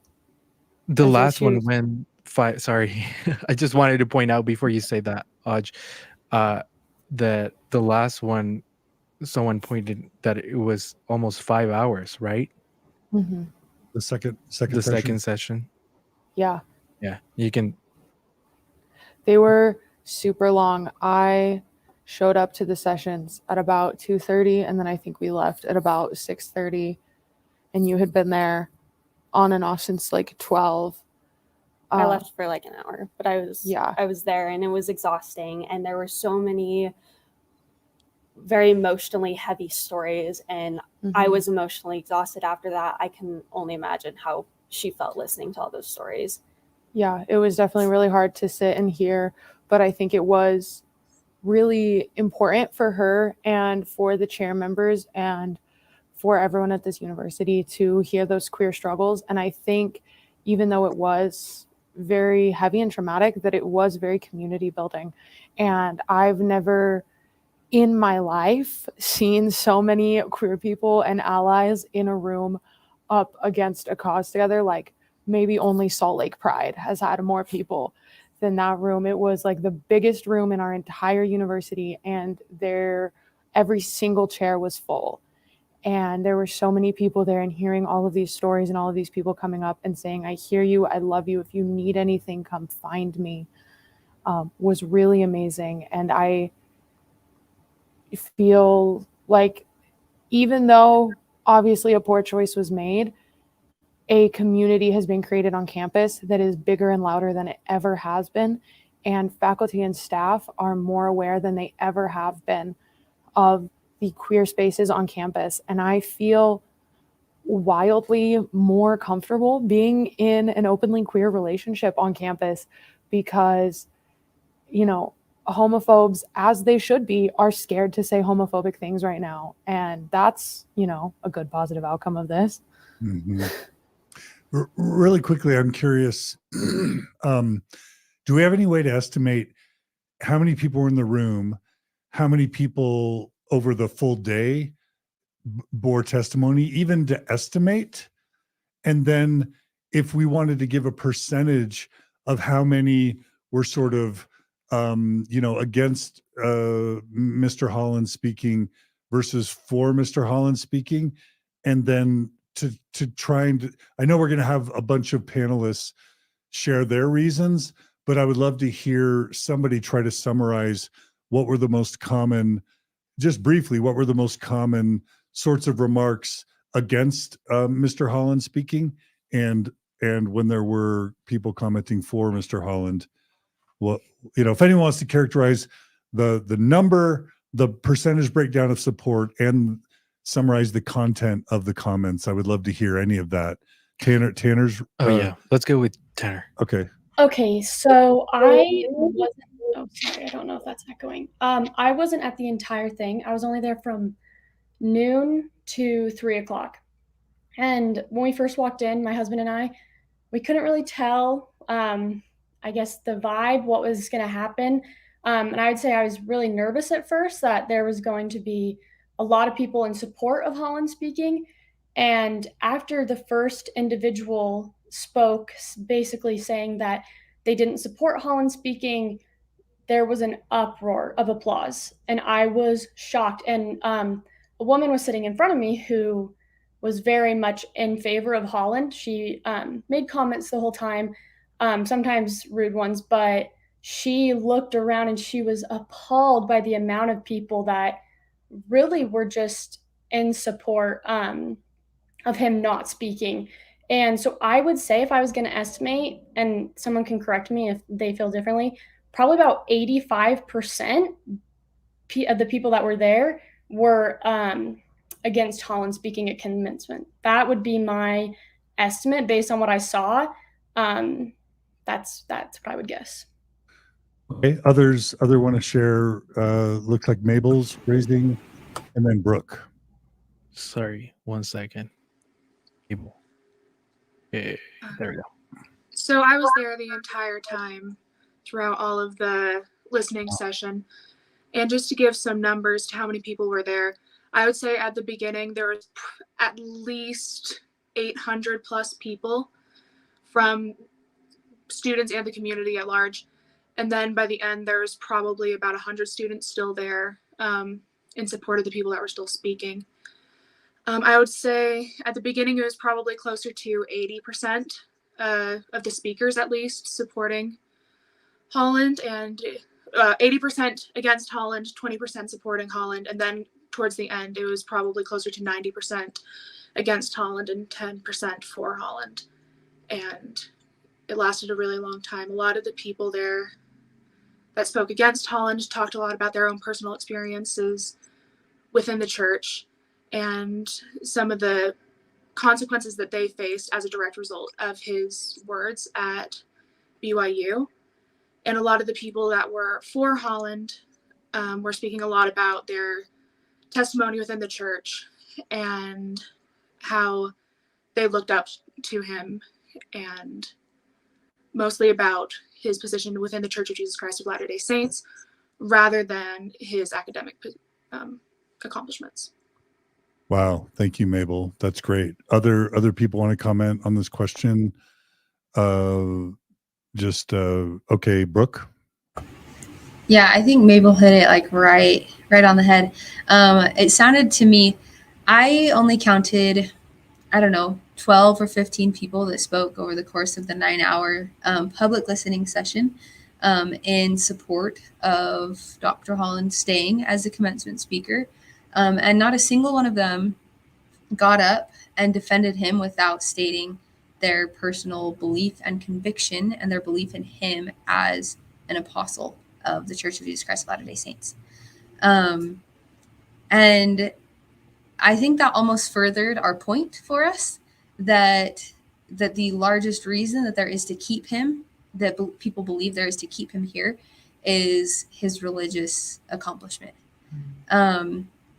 And I think some of the largest, some of the biggest points that were made to change the speaker were, one, the harm that he has caused in a similar situation, and that inviting him to speak at a graduation or to speak at another university, especially a public university, is opening up our university to more violence pointed towards people in marginalized communities, and the fear that gives that should give to all students on our campus. And there was also a large push for accountability. Dr. Holland has long passed the age of accountability, as the LDS Church recognizes it as the age of 8 years old, where you should be accountable for your actions, for what you say. And as a leader and as a public person, he said things that were taken to be violent rhetoric. And he should be accountable for what he has said, and he has not been. Kind of like what we were saying earlier, he has not made an apology. He has not tried to make any reparations for what he has said to the queer community at large, or to specific people that this may have targeted more personally, like Matt, who's here today. And so I think that was another point that was made, that he has passed the age of accountability. He knows that, if he felt bad, he knows that he should have been accountable for something. As a leader, it is his job to take on responsibility for what has been done because of what he has said. All things he's not done. And so if we give him another opportunity to speak, will he be accountable to what happens on this university campus? Will he be responsible with his words? And we have no reason to trust that he will be. Dallin.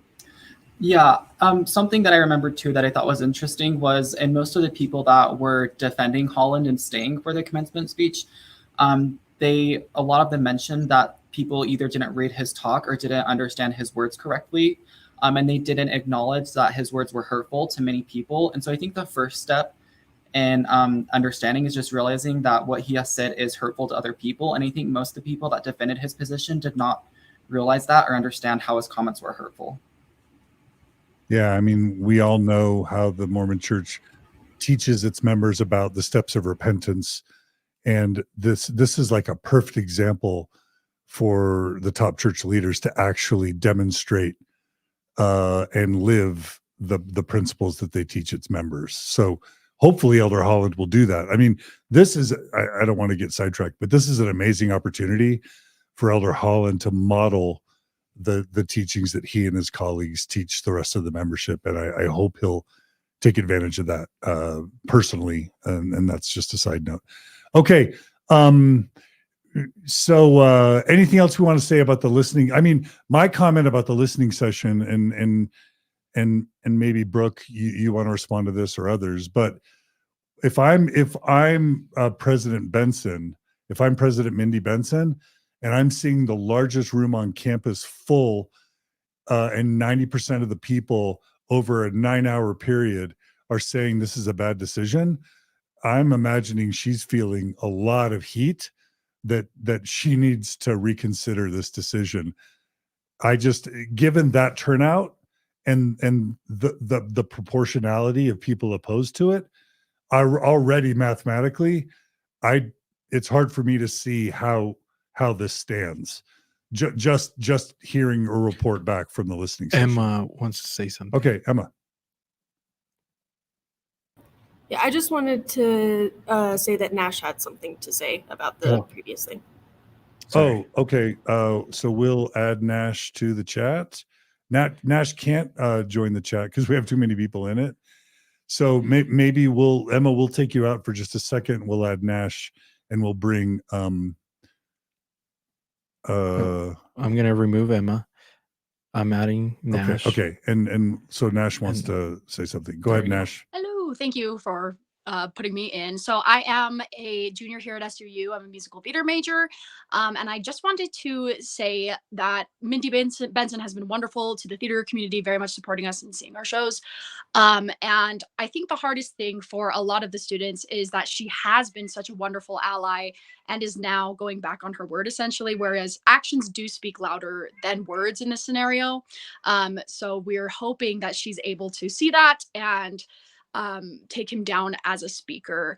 I do also want to add that at least me personally and a lot of my fellow theater students is we do not have a problem with a religious speaker. We live in a very predominantly religious community, but the issue does come when it is a prominent leader with this conflicting rhetoric that has been expressed before. If it was someone who just happened to be a member of the LDS Church, it would be much different than it being a speaker for the apostles.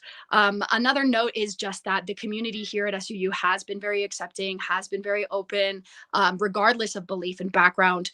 But since this announcement, I have experienced more homophobia and more conflicts than I ever have before at SUU. I have known a lot of happiness and things to come. And ever since this announcement, it has only caused division. So I think it would be a better choice for SUU to choose a speaker who will not divide and instead help us all embrace one another as we have done before. I think that's all I have to say for now. Okay. Thank you, Nash. We appreciate that perspective. Okay. Anything else we want to say about, anyone else want to react to the pressure that they perceived President Mindy Benson being under in response to the overwhelming experience that she would have had during that listening day? And if not, we can go to the next part of the outline. Go ahead, Brook. Let's bring Brook back in. Just one small comment, just an observation that I'd made. So Mindy Benson, we started our meetings at 9 a.m. And she was listening to students until 9 p.m. that night. Whoa. In her heels and a multicolored blazer. I won't say it was rainbow, but all of the colors of the rainbow were present. In a multicolored blazer and heels on stages for 12 hours long. And after the last meeting concluded, I went up to her and I was like, hey, how are you doing? And she was just so deflated. Like you could tell that everything that had been said really, really, she was listening because you could just see how weighed down she was.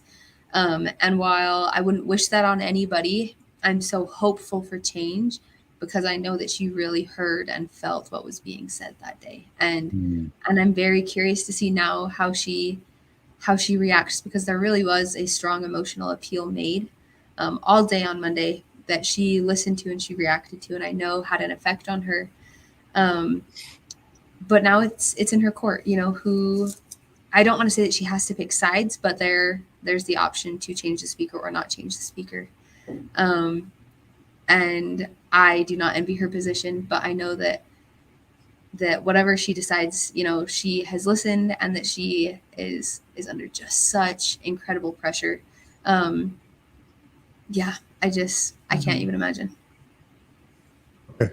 And I just want to note too, just along with the pressure that she has to change the speaker, I want to note that while opinions were being shared and lots of stories were being given, there were a lot of solutions that were presented, which I thought was very productive. Of course, one of the solutions could be to remove Jeffrey R. Holland as a speaker and select somebody else who would better represent the students. But other people also presented the solution of possibly bringing another person from the church who has not given such harmful anti-LGBTQ rhetoric and allowing them to represent the Latter-day Saint majority here and speak that wouldn't harm our students. Another possibility was if Jeffrey or Holland must stay and speak, that we have a member of the LGBTQ community also speak at commencement in order to represent the student population of LGBTQ students. Am I missing other solutions that were proposed? A couple other solutions.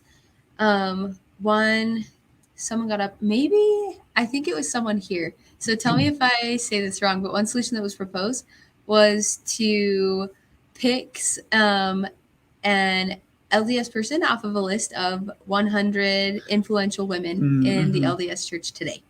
So that they're still a member of the church. You know, we're not disrespecting the church or trying to tell them that we don't want them here, but that we are opening it up to someone who's maybe a little less forward in their opinions against us. Another opinion that I really liked, probably one of my favorite solutions, was so Elder Holland was picked based on his roots in Southern Utah. And we had a student get up that said, if you want someone native to Southern Utah, why don't you pick someone native to this land? Why don't you pick an Indigenous American to come speak? Because Mindy had stated that he was asked to speak on the history of Iron County, and just on industry, and, you know, with this being a historical graduation year for us, to have someone come speak on history. And she was like, yeah, you want to talk history? Like, let's actually talk about history. Let's not just talk about, you know, white history. Let's not just talk about, you know, religious history. Let's talk about the history of this land. That was probably my favorite solution that was proposed. Okay, great. Okay, well, anything else anyone want to say about anything before we actually just go Cate? Let's jump to Cate. Yeah, I just wanted to share that another solution that wasn't mentioned that was suggested by multiple speakers was implementing voting in the future and involving faculty and students in these kinds of decisions so that we don't run into this kind of problem again. Yeah, and that needs to be a system-wide thing, because we also have, you know, Utah Technical College or University, we have Utah State University, University of Utah, Weber State, like College of Eastern Utah. I don't even know the names anymore of all these schools, but there's a lot of schools where this could happen. And I just had the thought, I think President Holland attended what was Dixie and is now Utah Tech or BYU. Like, let him speak there, you know? Anyway, okay. Any other quick comments? Yes, Dallin. Okay, we got it unmuted. I just keep remembering good comments and arguments that were brought up during the meeting that I really liked. One of them that I really thought was interesting was that, I had it written down right here. One of them that I thought was interesting was how our students are representing SUU values more than our actual leaders. Our students organized peaceful protests. They organized the change.org protest. We were the ones who encouraged Mindy to start this whole listening session. And it was really a neat opportunity to see our students come together and the leadership that we had uphold SUU values. And it's really disappointing to see that our students hold SUU values at a higher viewpoint than our leaders themselves, because our leaders should be leading from the top down. They should be the ones who are upholding our university values of diversity and inclusion. And so I thought that was a really interesting argument that somebody brought up that said, we are proud of our students to do this, but it shouldn't be us that is organizing these things. And it shouldn't be us that's saying, these are not our values. This should be something from the top leadership down. Beautiful. Okay. If you know, let me just check in with Cate and Audge. Do you both think that it's time now to go to the statements by the panelists, where we give each person three minutes to explain their position? And what this will represent is a sampling of the types of comments that SUU students would have made in oppose, you know, to Elder Holland's invitation. Cate, is there anything else? You put together a really beautiful outline and structure for this. Is there anything else that needs to be said before we move to that part? I don't think so. I feel like we covered everything that I felt was meaningful. And do you? Yeah, I feel like Yeah, covered Okay. all those things. Would love to hear what everybody else has to say. All the, opinions that we have in the community. Okay. So Cate and Audge, do one or either of you want to go first, or do we want to start with other people in terms of your statement? Now begins the student statements. So Yeah, I can start if Okay. you want. I probably not going to go through and give my whole speech that I gave to Mindy, but just some snippets and then some other things that I wasn't able to share. The thing that I really focused on while talking to President Benson and the board behind her, and I tried to really look at the board because I feel like the people were focusing on Mindy Benson, and it is her job to take that blame for everybody.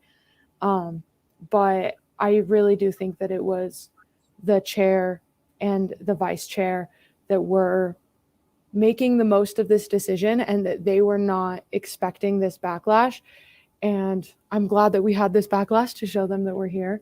But the thing that I focused on the most was the same-sex challenge and talking about Audge, if you don't mind, talk about it like how you feel now. You can refer back if you want, but I would just love to hear your direct appeal or reasoning right now about what you don't like about this decision. Yeah. No, I totally get that. I think this decision was not looked at with the gravity that it truly holds, which is why I love the backlash that we have had, because it shows that there is gravity to this decision.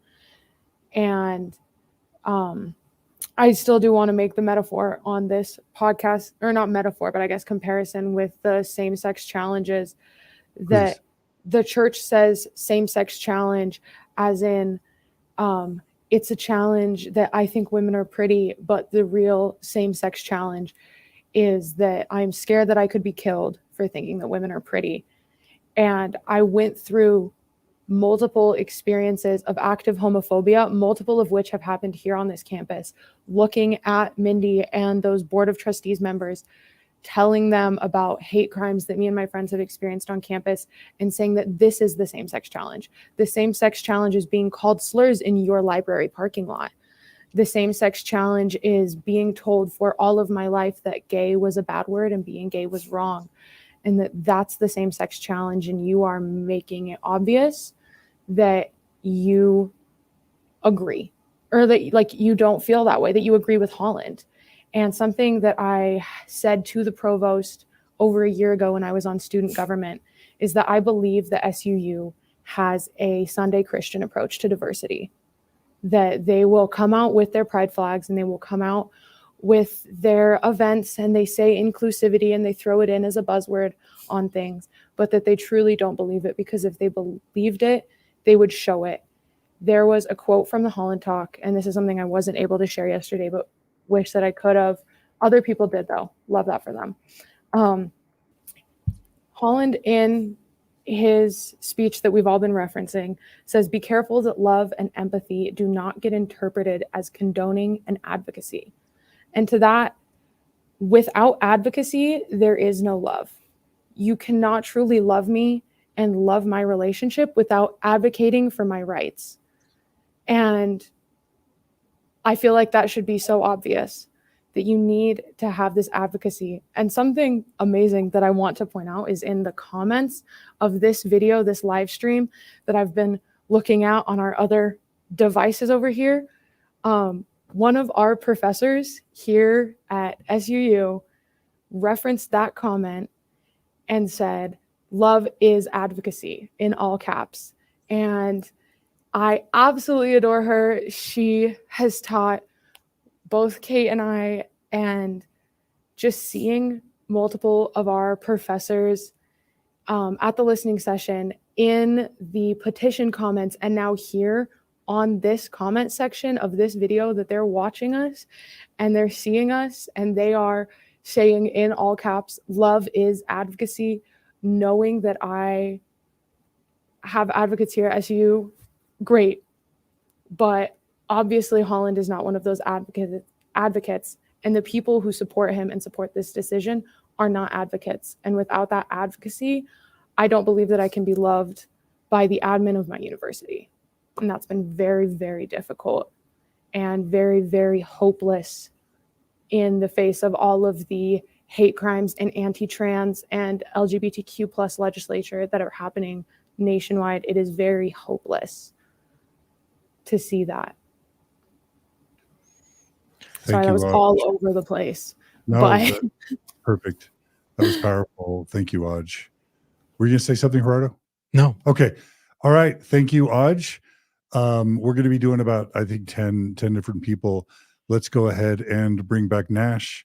And Nash, let's have you go next. Hi, thank you. I did briefly introduce myself earlier, but I'll go ahead again. I have taken 8 semesters here at SUU within 3 years. I'm a junior, and I am on the board for SUU's student-run theater company called Second Studio. I am ex-Mormon. I left the church around the age of 14, I believe. And I have been very, very blessed that I actually still do have a great relationship with my family and with the church and with my friends who are members. On Second Studio board, I am showcase director with my co-director, Jet Larson. And we host a show every month that is just students auditioning with pieces that they want to perform. It's a wonderful opportunity for these students to just perform and explore themselves on stage.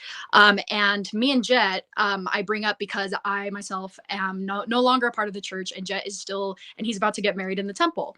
And we have beautiful conversations every day about how coexisting is the best way to go about this. When we're in Utah, there's no way that you can get around the Church of Jesus Christ of Latter-day Saints, and there's no way that we can fight hate with hate. And if we approach it with love and understanding, then it will be much more productive.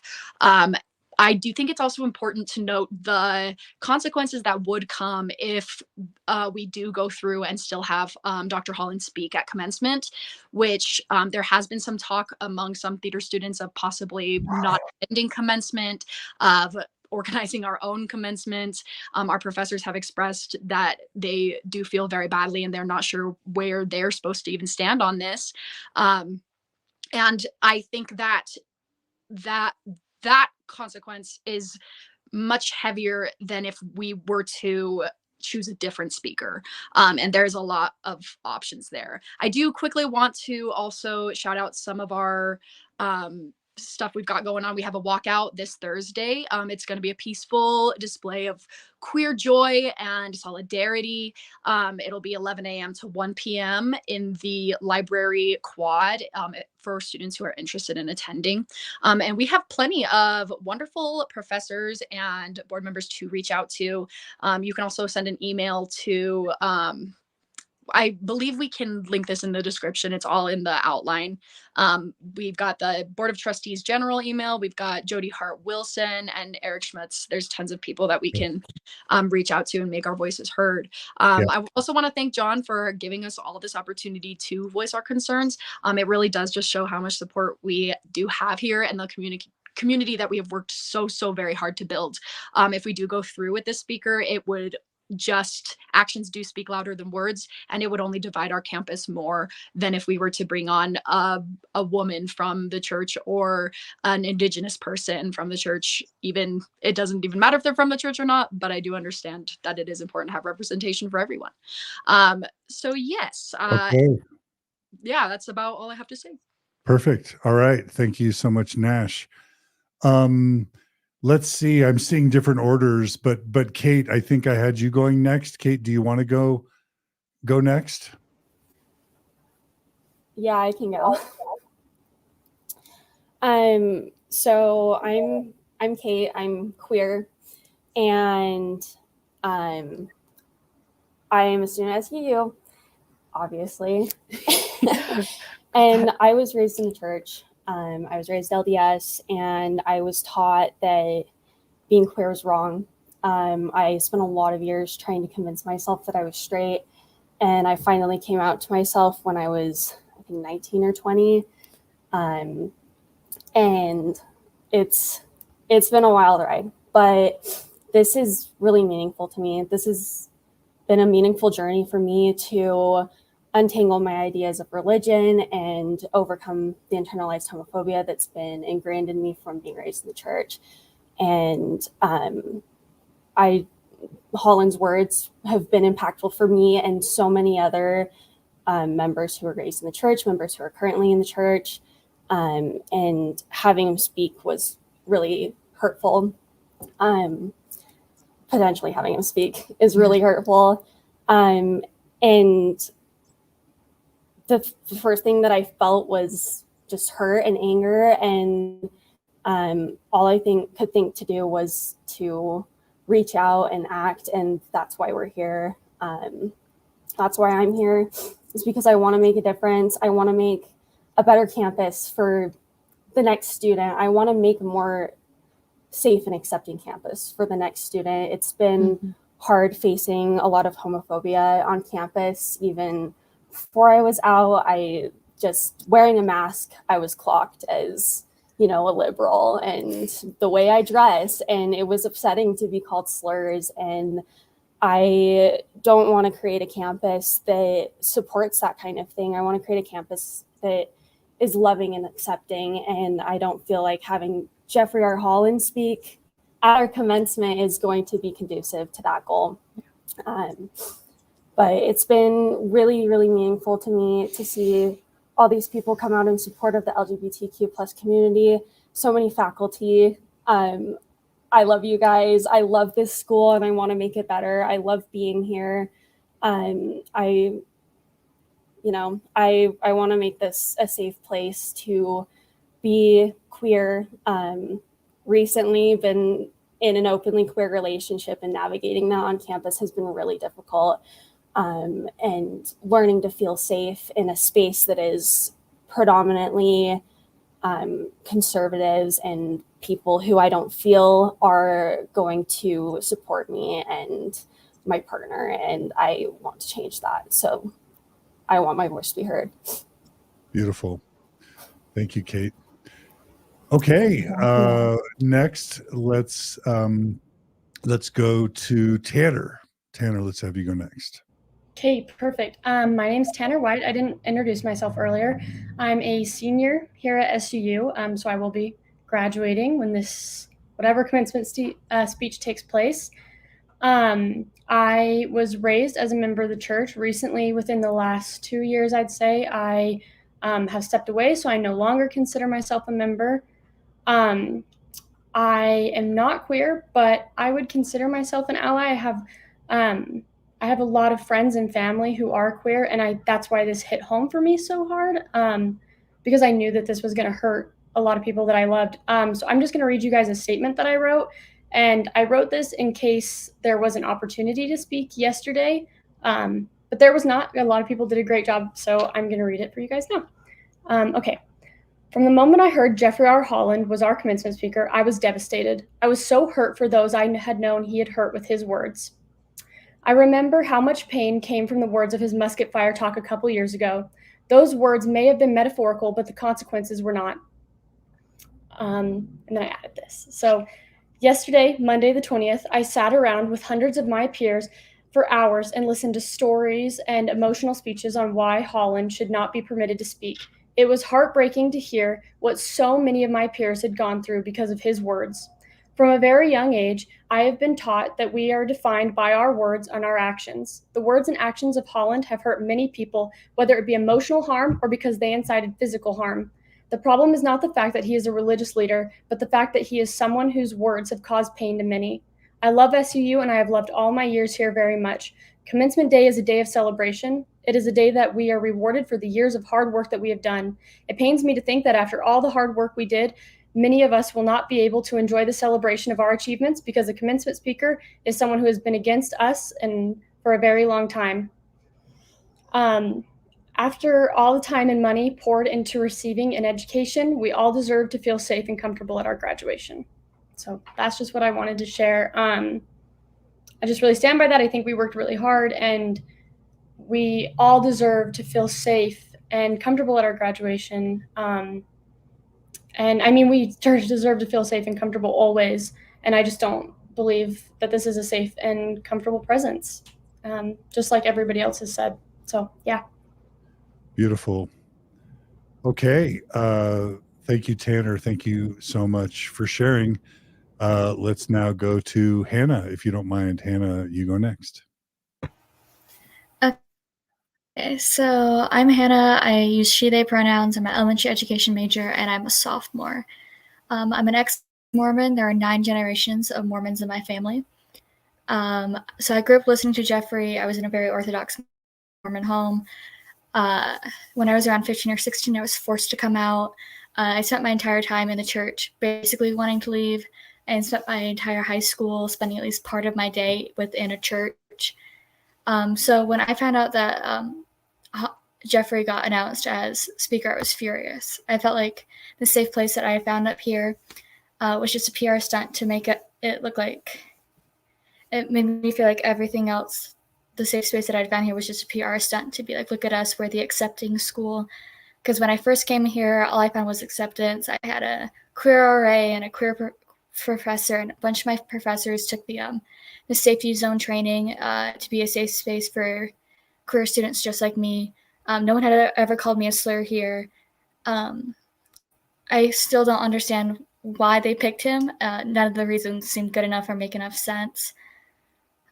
He's a root of traumatic experiences for me and other students, and root of suicides and suicide attempts for me and other students. 2 years ago, after his speech about Musket-fire, I knew people that were wanting to take his words literally, and they would have if given the word from God or whatever. So it was a punch in the gut to see it forgotten about so quickly by the leaders at SUU. It doesn't matter that he's religious. I would love to hear from a rabbi or any Christian leader, a monk even, or even a different apostle that was less controversial.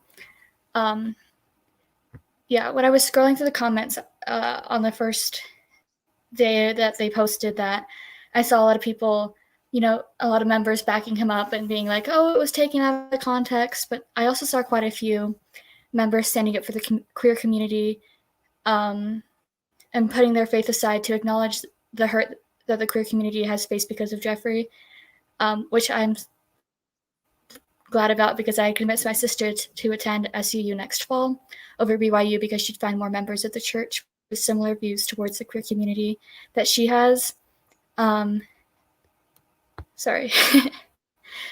A bunch of my friends were super confused because I have a bunch of friends that are graduating, and they were like, who is he? Why is he chosen? And once they found out he was Mormon, they instantly were mad because they have very negative views surrounding the church, just based off of experience living in the area for 4 years.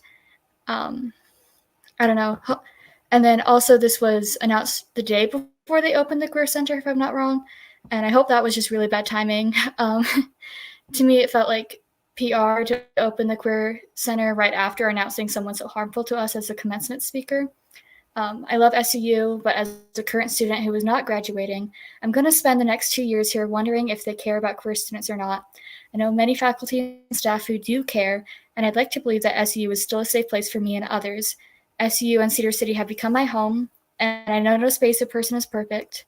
I hope that we will be actually heard and actions will be taken to remedy the situation, and anger on all sides that has been stirred up is remedied, and allyship and safety for queer students will be stronger. I'm thankful that Mindy took time to listen to us, and I hope for a peaceful resolve to this all. Beautiful. Thank you so much, Hannah. That's powerful. If it's all right, Alexa, let's have you go next.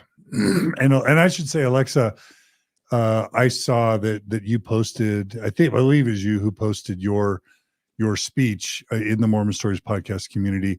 I saw Gerardo comment about it. It was a very powerful, all these comments have been powerful. I know that others will be too, but I just want to say I reached out to you because I was really impressed by the statement that I think you're about to read. So Alexa, let's have you go next.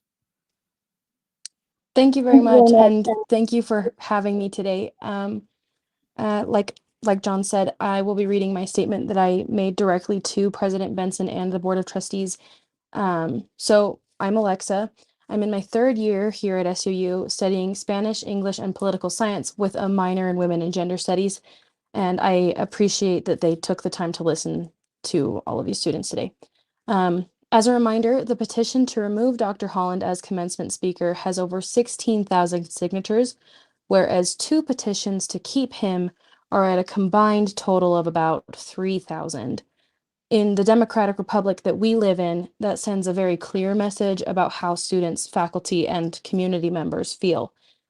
With that being said, I feel as though my peers have adequately addressed their concerns about Dr. Holland's violent rhetoric against the LGBTQ community, and I'm sure that by the time this is all over, no one's ever going to want to hear the words musket-fire again.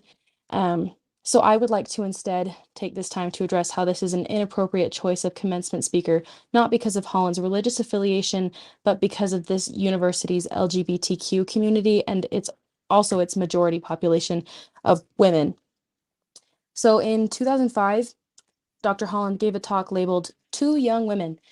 In it, he encourages young women to dress modestly by saying, "Good friends would never embarrass you, demean you, or exploit you. Neither should your clothing. If it's not already apparent, clothing is not capable of exploiting its worker or its wearer. That is the onus of the person objectifying the wearer." Additionally, Holland has not spoken to young men about the importance of not sexualizing their peers. This is a double standard. Then, in 2012, when the LA Times reported on the church's new missionary policy, Jeffrey Holland was asked why officials didn't allow women to serve for 2 years like men. He responded, "One miracle at a time." Having Jeffrey R. Holland speak at commencement would be a step backward for the women and LGBTQ members of this campus, especially on its 125th anniversary. To highlight just how far back of a step this would be, I'd like to reintroduce to a woman from SUU's history, Esther Egerton Peterson. She taught here when it was still the BAC in the 30s. Then she returned in 1967 as that class's keynote speaker. Some of her accomplishments include induction into the National Women's Hall of Fame, the Presidential Medal of Freedom, and the mother of the Equal Pay Act of 1963, which acted as the impetus to begin to minimize the gender pay gap. Coincidentally, she was also a Mormon. This is the type of speaker that the class of 2023 deserves, just as their fellow alumni received 56 years ago. As such, I have a few proposed solutions. First, Jeffrey R. Holland needs to be removed as the keynote speaker. It's plain. Instead, he should give a devotional the Sunday before commencement so that members of his church from the SUU community still have the opportunity to hear him speak, but so that graduates of the class of 2023 are not subjected to these beliefs on a day that is supposed to be about them. If Holland is allowed to speak, I guarantee that the commencement ceremony of 2023 will no longer be about these students' amazing achievements. Secondly, in an attempt to compromise on Holland's replacement, I recommend a Native American from Utah or someone from this list of 100 coolest Mormon women alive today. I emailed President Benson the link. Lastly, at the very least, please take from this a lesson to make a more informed and appropriate decision for next year and years to come. Finally, to President Benson specifically, you have the unique challenge and responsibility of being SUU's first female president. Perhaps it's not fair, but you will be looked at as the woman who rose to the challenge or succumbed to the pressure. This is just a fact for women in power in today's society. I encourage you to think of Esther and make a decision that will reflect on the type of presidency you would like to be recorded in SUU's history. Tell the women of this campus that their place in higher education is secure, valued, and necessary for a better future, just as much as it was in 1967. Again, thank you for your time. Beautiful and powerful. Thank you so much, Alexa. That was fantastic. Let's go to Robbie and then Mikey next. For those who don't know, who are just listening but not viewing, Robbie and Mikey have chosen to not show visuals of their, of their faces. And I would invite Robbie and or Mikey maybe to just quickly explain why in the SUU culture or in broader Mormon culture, maybe you made this decision. So let's go ahead and go to Robbie and Mikey next. Yeah, so this is Robbie talking. Mikey will speak right after me, but we have decided to keep our faces and our real legal names out of this podcast because the truth of it is it is dangerous to be out queer and using your voice to make change in this community. Between me and Mikey, we would both have severe consequences within our own family if they were to find out about us being openly opposed to Holland speaking, especially in Orthodox Mormonism. The amount of shunning and the way that our relationships would internally collapse would be devastating. But we also found that if we didn't speak today, we would regret it, and we wanted to make sure our voices were heard, especially for those people that we also know still can't speak because they're in even worse situations than we are. Powerful, beautiful. Thank you, Robbie. Yeah, so I'll just go into my piece that I have kind of written, and I'll introduce myself a little bit better. I'm a queer non-binary student at SUU, and I am a graduating senior this spring. This is my graduation. I'll be graduating with a Bachelor of Fine Arts. And I grew up in a very Mormon family, similarly to other peers 8 generations back. And growing up, I always felt broken and like something was wrong with me, whether that was taught to me by my parents or the overall culture, I'm not sure, but I felt that something was wrong with me. And as I went up through high school, I finally found the word that it was because I was a part of the queer community.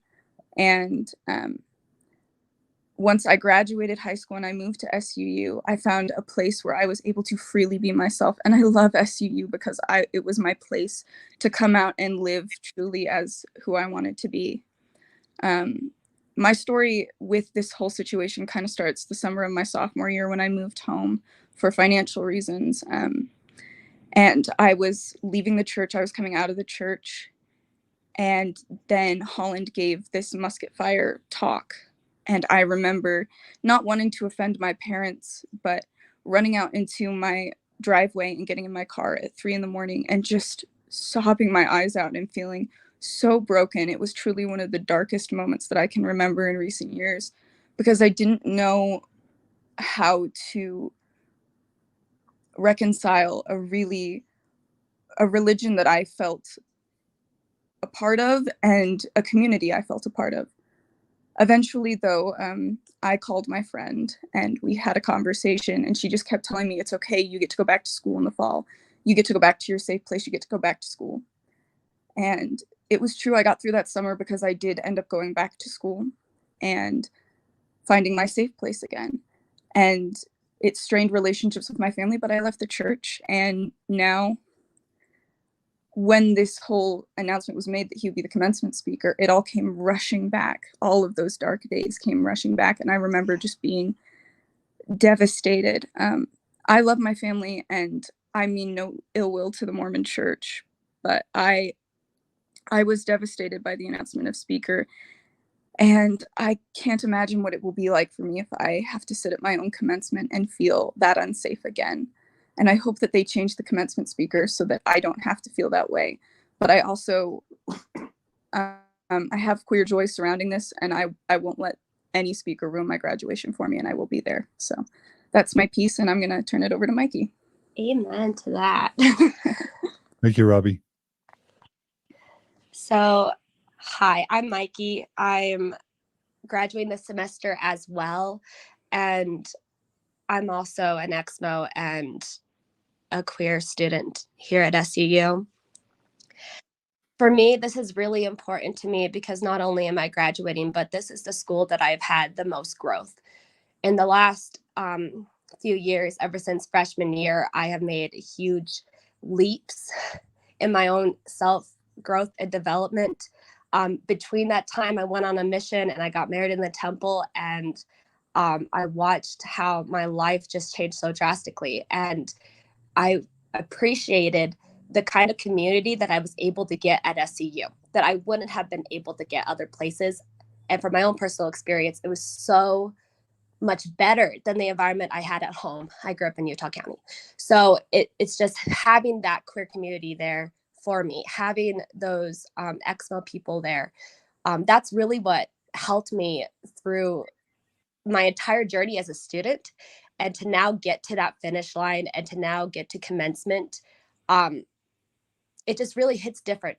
It hits home to see all that growth and what it meant to get to the place I'm at, and then to have the speaker that we have. And just so everything's clear, having a different opinion as a speaker is not the problem. It's great to have different opinions, but it always needs to stop when it comes to having violent imagery and metaphors. And that should happen and be a standard no matter where people are, no matter where they are in the world. Quite frankly, at the end of the day, there needs to be a boundary with that. And we are not a different group. We are here, and it is personal. And that is all. Thank you. Beautiful. Thank you so much, Mikey. Thank you, Robbie. That was beautiful. Let's go ahead and go to Emma next. So Emma. Yeah, okay. So my name is Emma. I am also a graduating senior this semester. I was raised in the church, and I have since left. I've been out since, actually out since I was 18. I've been emotionally out since I was 16 due to some events that had happened in my family.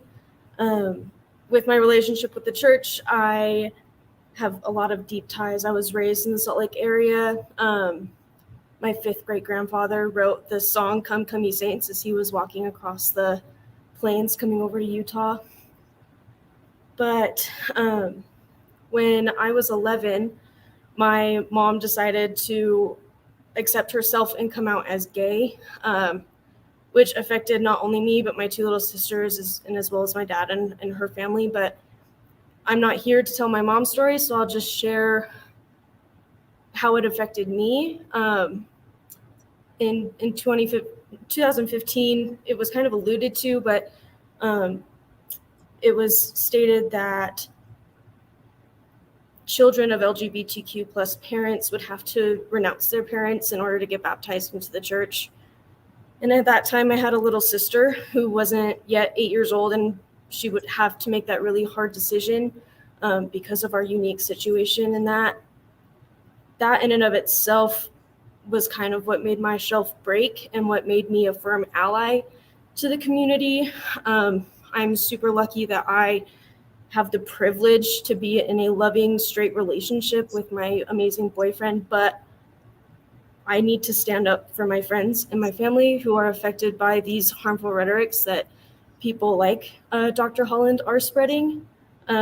Again, I want to reiterate the utmost respect for Mindy and the board for the steps they've taken lately to listen to the students, to really take to mind what they have to say, no matter their opinion, whether they want Holland to stay or if they want Holland to not speak, or if they want Holland to do a devotional or whatever their opinion. I really appreciate and respect her and their time to really listen to us. Having Holland speak will not only affect my friends who are graduating, who are part of the LGBTQ plus community, but it will affect me as an ally, and having to see them hurt and having to see their heartbreak and having to sit with them while they cry and cry with them. And I just want SU to know that I am a proud T-Bird. I was a proud T-Bird. I still am, even though this controversy is going on. I'm proud of the support that we have given a community that maybe hadn't had that much support in previous years, and now that we can show that to them. I'm super proud of all the students coming out and supporting people no matter their views. And I just want everybody to know that you have an advocate in me, you have an advocate in my family. We will support you, we will love you, and I'm a proud T-Bird no matter what. Beautiful. Thank you, Emma. Claire, let's have you go. Hi, I'm Claire. I am a sophomore here at SUU. I am an exercise science major who's also doubling in equine studies. So it's kind of a fun little mix of everything. That's horses, right? Yeah, that's horses. It's super fun. But I actually want to talk more about why I came to SUU. For a little bit of background, I come from I moved around a lot, but one place that was always consistent in my life every 2 years is that I came from a town just up north, a couple miles, that was a very, very conservative community. In fact, a couple years ago, we even had a rare form of support where we actually were able to have pride banners hung up in our town in honor of our community during Pride Month. However, our town soon turned to backlash, and it ended up getting laws even changed in our town that will prevent banners from probably ever being flown again in my town. And in the community, I was a music student, so it was a very open spot for me to be myself in school. But a lot of times that often got taken away. I even had a very close friend who actually had to leave campus after becoming out as an openly transgender woman. And she was actually forced to leave after getting so much hate and even death threats. And due to a lot of other circumstances and coming from a very religious family, I was kind of forced to stay in the closet and kind of had to hide and even in some cases pretend to be just a very bad experience at home. A lot of mental health issues, a lot of suicidal ideation. But I went to college to hopefully get away from that. So I heard this campus was a very open, beautiful campus where I could finally be out, finally be safe to be myself. And so here I came. I was very fortunate to be given a bunch of roommates, all of us together. Out of the 6 of us in that one room, 4 of us ended up being members of the LGBTQ community. It was such a beautiful, warm, inviting environment. We were even able to hang out, pride flags and all sorts of other show of support from our room. And we had an out-facing window so that as you walked by, you would walk by and say, hey, now those are some fruity people living there. And we even got, of course, there's repercussions for that. We got threats and all sorts of stuff. But even through all that, I still felt safe. I still felt loved on campus. And we were able to put up more because we decided that no show of hate would stop us from loving who we were. But the announcement came actually a little later because it was a friend who brought it up to me and actually came to me and pulled me aside in tears. And she told me that, Claire, I don't know what to do. And I said, about what? And then she shared who the commencement speaker was, and my heart dropped. I just felt very unsafe. And I felt like I had come so far to get to a community where I could finally be out and be myself. And that choice was slowly being taken away from me. And I had friends expressing that fears that were still in the closet saying, I think I might have to come out at my family events next. It's a big debate. They're already asking questions. And I don't know, there's just been a lot of fear on campus. But I also noticed that there has been such an outpouring of love. I've never felt like as a community that we were all able to join together. And even the school was very open and understanding to the fact that they were open to discussion. We were able to sit and listen and actually express our feelings and opinions about this together. And I think that no matter what the decision ends up being, I feel like we will still stand up strong as a community and still have love and support for everyone and still be able to be who we are and not back down or hide back in fear. But yeah, thank you. So beautiful. Thank you so much, Claire. Very beautiful. Okay, Mabel, if it's all right, let's have you go next. All right. I'm Mabel. I'm currently a junior at SUU. And for most of my life, I was a devout member of the Church of Jesus Christ of Latter-day Saints. However, like many of the other people in this call with me right now, I'm also a member of the LGBTQ community.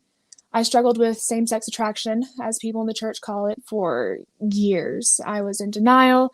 I forced myself to date men, all because I loved the church so much. When I was deciding which college I wanted to go to, my goal throughout all my childhood and teenage years was to go to Brigham Young University. So my senior year, I applied and I was accepted to BYU. But around the same time, my mental health hit an all-time low. And for years, I was struggling to try to find my place within the church and my place as an LGBTQ person. And my senior year, my faith crisis just went from substantial to all-consuming. I felt scared and I felt unwanted in a community that I was a part of for all of my life. And at that point, I knew that if I were to go to BYU, where I would have had to continue to be part of the church and continue to deny who I am, I probably wouldn't have made it to 20. So I started to look into alternatives. And one of the best ones was Southern Utah University. Not only was it a good school for the major that I wanted, it was also a school that prided itself on inclusivity. It had offices like the Center for Diversity and Inclusion, and it had many, many clubs on campus for LGBTQ students and other minority students. So I packed my bags and I moved on down here, and I met some of the most loving and caring people that I've ever met in my life. And for the first time on this campus, I felt truly accepted and wanted for who I was. And I never regretted my decision to come here, especially not in August of 2021, when Jeffrey R. Holland made his infamous Musket-fire devotional at BYU. In that speech, there were very pointed remarks at people like me. And while Musket-fire was a metaphor, it still made many of the LGBTQ students that I know at BYU feel unsafe and unwanted. And even 200 miles away, I still felt the impact of that devotional. And I also felt a sick sense of relief. I felt like I had dodged a bullet, if you pardon my pun, by coming to SUU instead of BYU. I was at a university that prided itself on love and the inclusion of people from all walks of life, and not a university that would let a man who would say such hateful things speak on their behalf in front of a large and public audience. That was until last Thursday when it was announced that SUU would be allowing Jeffrey R. Holland to speak on their behalf in front of a large and public audience. I wanted to go to a university. If I wanted to go to a university that I knew didn't care about me, I would have stayed with my original decision and gone to BYU. But I chose to come here because SUU said they were different and I believed them. So I want better for this university that I love so much. I want them to honor their word, to be inclusive, and I want everyone here to feel safe and welcome. And that's why I'm opposed to Jeffrey R. Holland speaking at this commencement. Beautiful. That was beautiful, Maven. Thank you so much. Yeah, we should be clapping. I see Dallin clapping. Okay, let's go to Brook. Let's go to Brook next. As she unmutes. Okay, herself. there we go. Sorry, there's still a little boomer in me. Hey, I resent that. Actually, I'm not a boomer. So I just wanted to share a letter that I wrote to the board and that I shared at one of our listening sessions yesterday. Because I think it really encompasses some of the big emotions that I've been feeling the last couple of days, and the need that I see for justice. Everyone knows there's a predominant culture here in the state of Utah with a religious group as the backbone.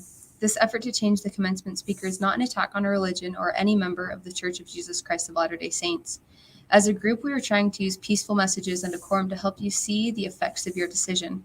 This movement is not to slander or defame an apostle of the Church of Jesus Christ of Latter-day Saints, but to hold accountable a man who has unapologetically shared messages that have hurt students here at SUU. Your students.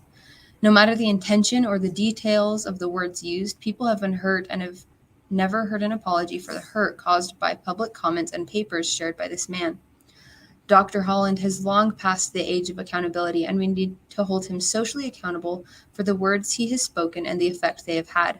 Until you have felt the words, until you've been affected by the hate that follows, you cannot say that we're being dramatic or taking his messages out of context.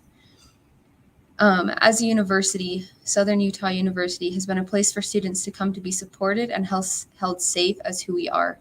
Because of SUU's policies on diversity and inclusion, our university is the best option the state has to offer for students of the queer community and other marginalized communities. Utah queer students flock here because you have loudly, proudly opened your arms to them. Maybe this is why this has felt like such a betrayal to your students as you chose the commencement speaker, as you chose to invite someone who has hurt numerous students, choosing someone who can preach they love us and in the same sentence say we need to be defended against. While we thank you for your investment into the diverse communities on campus by providing a Q Center to the LGBTQIA+ community and its allies, and supporting a Center for Diversity and Inclusion for many other marginalized communities on campus, we ask you to allow for the entire campus on April 28th to be a Center for Diversity and Inclusion. You know our goal is to have Dr. Jeffrey R. Holland removed as the commencement speaker this year. And I know that changing the speaker puts you in a sticky place as you are asked to pick a side. But it is not a man with a multi-billion-dollar institution backing him who needs your protection. It's your students at SUU, your queer T-birds. I trust you all, and I have hope for change. I will hold out that hope until the morning of graduation if need be. But my question to the board, what will it take for you to make this change? How many more hundreds of letters and emails? How many more thousands of signatures on a petition representing alumni, students, staff, faculty, sponsors, and prospective students do we need to collect? Beloved board, how many more students need to bare their souls and share the trauma that Mr. Holland and his supporters have caused for you to choose to change your decision and protect the individuals at this university who have entrusted their education and protection to your hands? Beautiful. Thank you so much, Brooke. I'm told that Mabel, I called you Maven, so I just want to correct that and apologize. I'll blame Maven. No, I'll blame myself. I'm just kidding. Maven actually helped me realize that I did that. Sorry about that, Mabel. Okay, yes, that was beautiful, Brooke. Thank you so much. Now let's go to Dallin. All right. Well, first, I'd just like to say I'm honored to be here on this podcast. I'm honored for you, John, to give us the opportunity for our voices to be heard and to just express our concerns with this. So thank you so much for letting us be here. I also, before just introducing myself, I have been a long-time fan of Mormon Stories for about 2 years now. So I just wanted to give a shout out to some of my most influential people or podcasts that I've listened to. Donna Showalter, Haley Everts, and Chandler Robertson were really influential in my faith journey. So I just want to give them a shout out. As well as I absolutely love Kara and John Larson when they come on their episodes. I love the fire that they bring.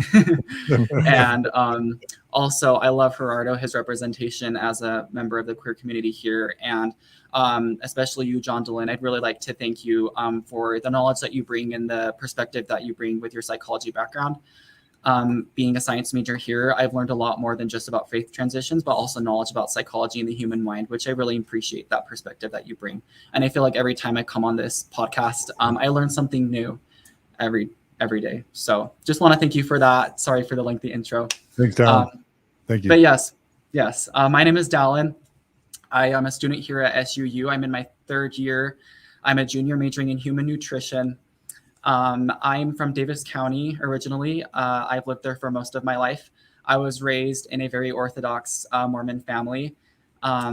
We were very much by the book. We were sort of the it family. My family has always had high callings in the church. We've always kind of maintained that perfect image of what a perfect Mormon family should be. And all growing up, I never really had any doubts or anything towards my faith or towards the church. I was all in. We had family home evening every week, scripture study every morning. So really, I had quite the idealistic childhood growing up in the church in suburb Davis County, Utah. After I graduated high school, I served a mission for 2 years in the Dominican Republic. I did come home a little bit early due to COVID in March of 2020. And after that was when I realized my gay identity. I am also a gay man here at SUU, and this is sort of a second coming out to me because although I am out to many of my close friends and a few family members, I've never declared that publicly. So I guess this is sort of a big step for me as well. Thank you. So yeah, after I came back from my mission, when I found out my identity, I started exploring other queer spaces within the church. And I just want to also give a shout out to Charlie Bird of Ben Shalati for starting the conversation within Mormonism. Their voices really helped me navigate my space. I had never had a, I guess, gay identity modeled for me ever in my life before I read Charlie's book. And that's when I first realized that that might be my identity. So I just want to thank him for that and for the perspective that he brought into my life, because I don't really know where I'd be, I think, without that. About a year ago, I decided to step away from the LDS church. I was sort of willing to be a martyr for my religion as long as it didn't harm anybody else. Although I knew it harmed me, I wanted to stay in. But when I realized that the Mormon church harmed a lot of other people besides just me, that's when I sort of had more of a faith transition and a faith crisis. And I came across other historical issues of the church, like the CES letter and other things. And that's when my shelf sort of broke. I had sort of an intimate moment where I prayed all night to God, wanting it to be true. I really wanted to stay in, and I wanted Mormonism to be true. But after that night, I got no answer. And so that's sort of when everything came crashing down. And ever since, I guess I've just been rebuilding. Since this has happened fairly recently, this has all happened at my time here at SUU. I realized I was gay here at SUU. I have gone through my faith transition here at SUU. And I feel sort of a little bit inadequate to be here today and to represent SUU as a gay man, because I don't feel that I've been very active in the gay community here. I didn't even know that the Q Center opened up until like last week. Well, I guess it did open last week, but I didn't know that it was a thing that was opening. I think the only time I've ever been into the Center for Diversity and Inclusion is when I had to steal their popcorn machine back for the ambassadors. So I haven't been involved as much as I've wanted to, but I guess I sort of want to express the positives that have come from Jeffrey R. Holland, to just explain a little bit about how that has impacted me as a gay man on campus. Like I said, I have felt a little bit invisible here. I never knew that there was so much support for the queer community and so many voices to be heard. And so when the announcement on Instagram was first made, I didn't think much of it. I saw it and I thought, well, that's interesting that they would invite a speaker like that here who has said harmful remarks toward the LGBTQ community. But I didn't think much of it until I started reading the comments. And to see the overwhelming support towards the LGBTQ community and seeing everybody defend the queer students at SUU was really an empowering moment for me to see the support that we do have here at SUU. As well as during the, what was it called when Mindy opened up the, what we had yesterday? The listening sessions? Yeah, the listening sessions. As well as during the listening sessions, it was really empowering to see everybody there and to see the community that we had. I just want to note too that there were a few people that came out during that listening session, and I just want to congratulate them for their coming out publicly and just commend them for their courage, because I know that's something that is super hard to do. And I think it goes to show that there was a big sense of community that we had there in that listening session. I also want to note that some of the other positives that have come from this are all the chalk that was drawn around campus. There was some rainbow chalk that was drawn on the stairs going up to the Electronic Learning Center. And I just remember walking down the stairs and looking at this chalk and just thinking, like, is this real? Am I here? Did these people really do this for me here on my campus? Did they really write "You belong" in rainbow letters outside of the Student Center?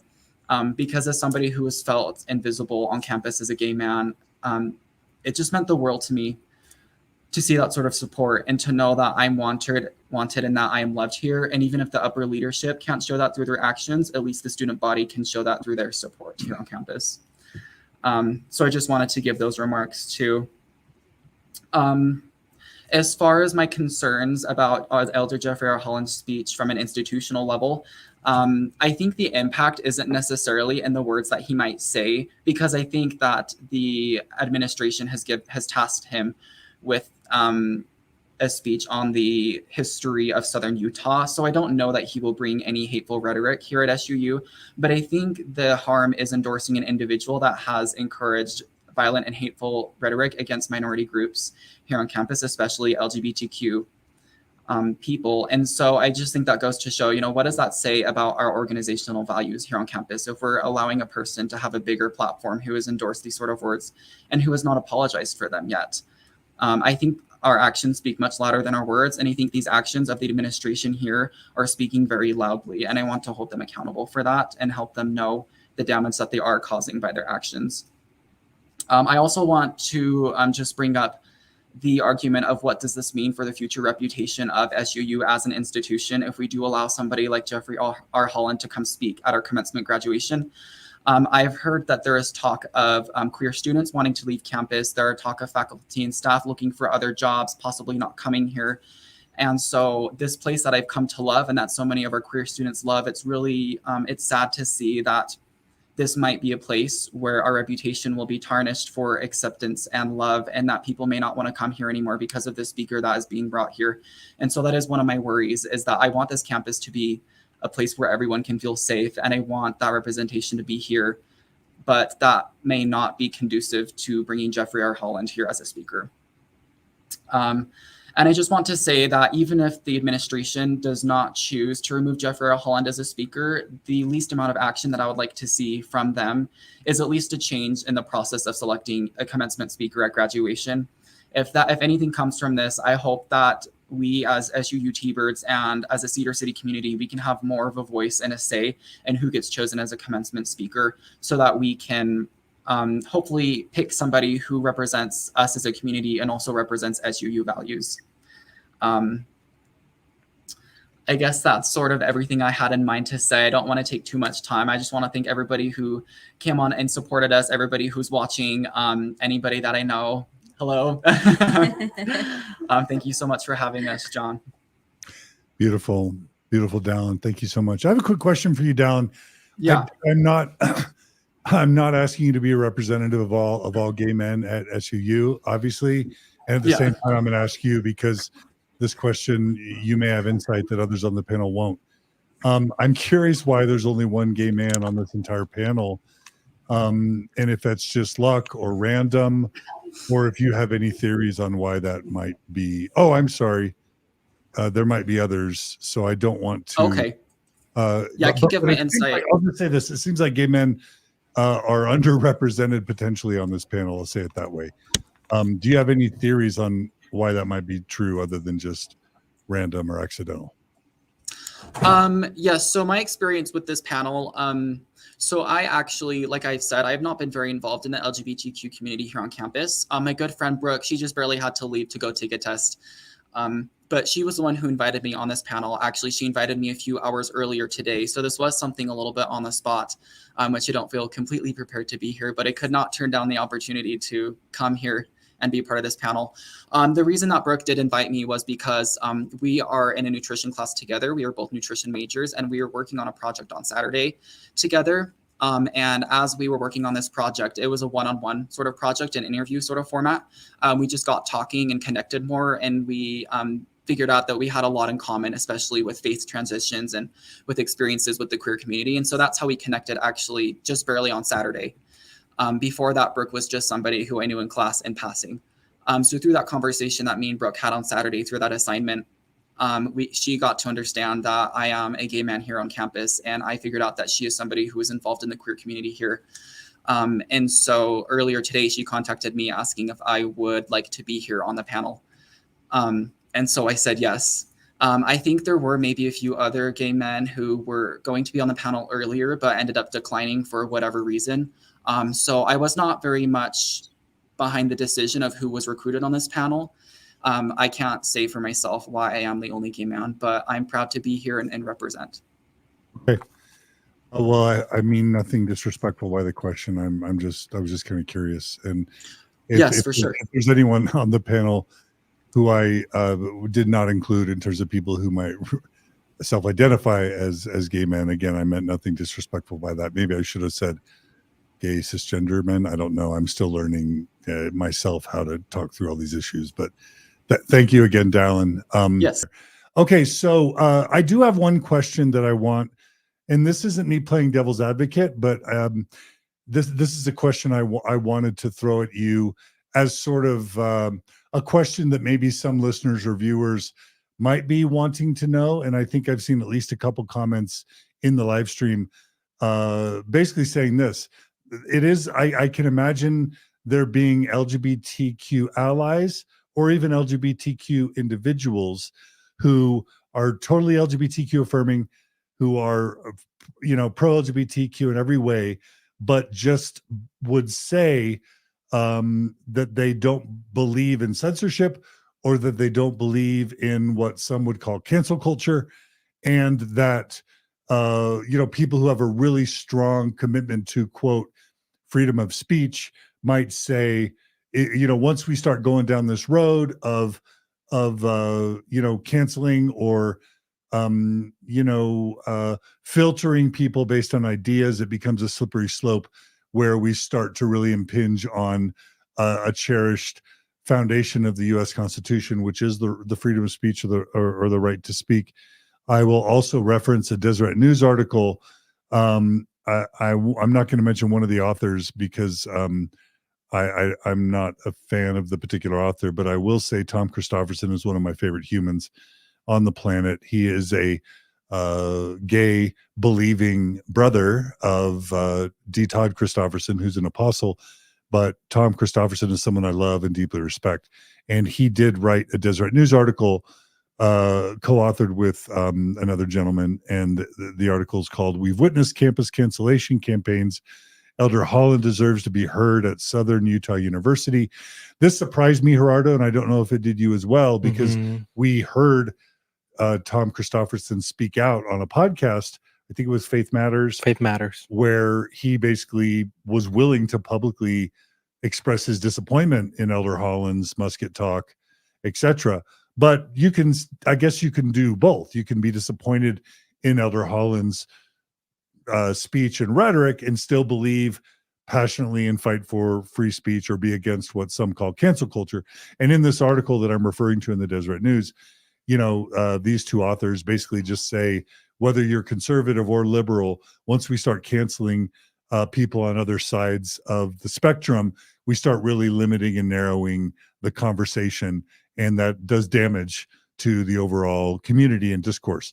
So I know that what I just said is going to be probably very triggering to many of you, but I'll just ask panelists to raise their hand and give people a chance to respond to this question about just basic cancel culture. Let's start with Alexa.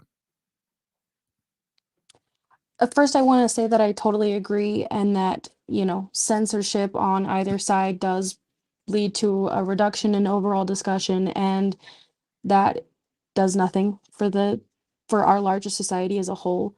With that being said, one of the speakers yesterday, who is a dear friend of mine, quoted, I can't remember what he quoted, but it was, "Your right to swing your fist ends at the tip of my nose." And I think that that's pretty well encompassing of how Holland's First Amendment rights don't have a place he doesn't deserve a podium at SUU because he has elsewhere to speak, and his free speech is not being limited in that way. He's not running into constitutional, the word's escaping me, but his constitutional rights are not being infringed upon. He's just not being given a platform that's inappropriate for him to use. Beautiful. Okay. Thank you, Alexa. Either Robbie or Mikey has said that one of them wants to comment. So let's give Robbie or Mikey a chance to respond to this question about, and please unmute yourself, Robbie/Mikey. Absolutely. I kind of mentioned this earlier, but Is this Robbie or Mikey? this is Mikey, and Robbie does have something too, and Okay. I might move it over if that's okay. Yeah. So one thing I mentioned before, and I will reiterate, is that different opinions are perfect until it comes to violent metaphors.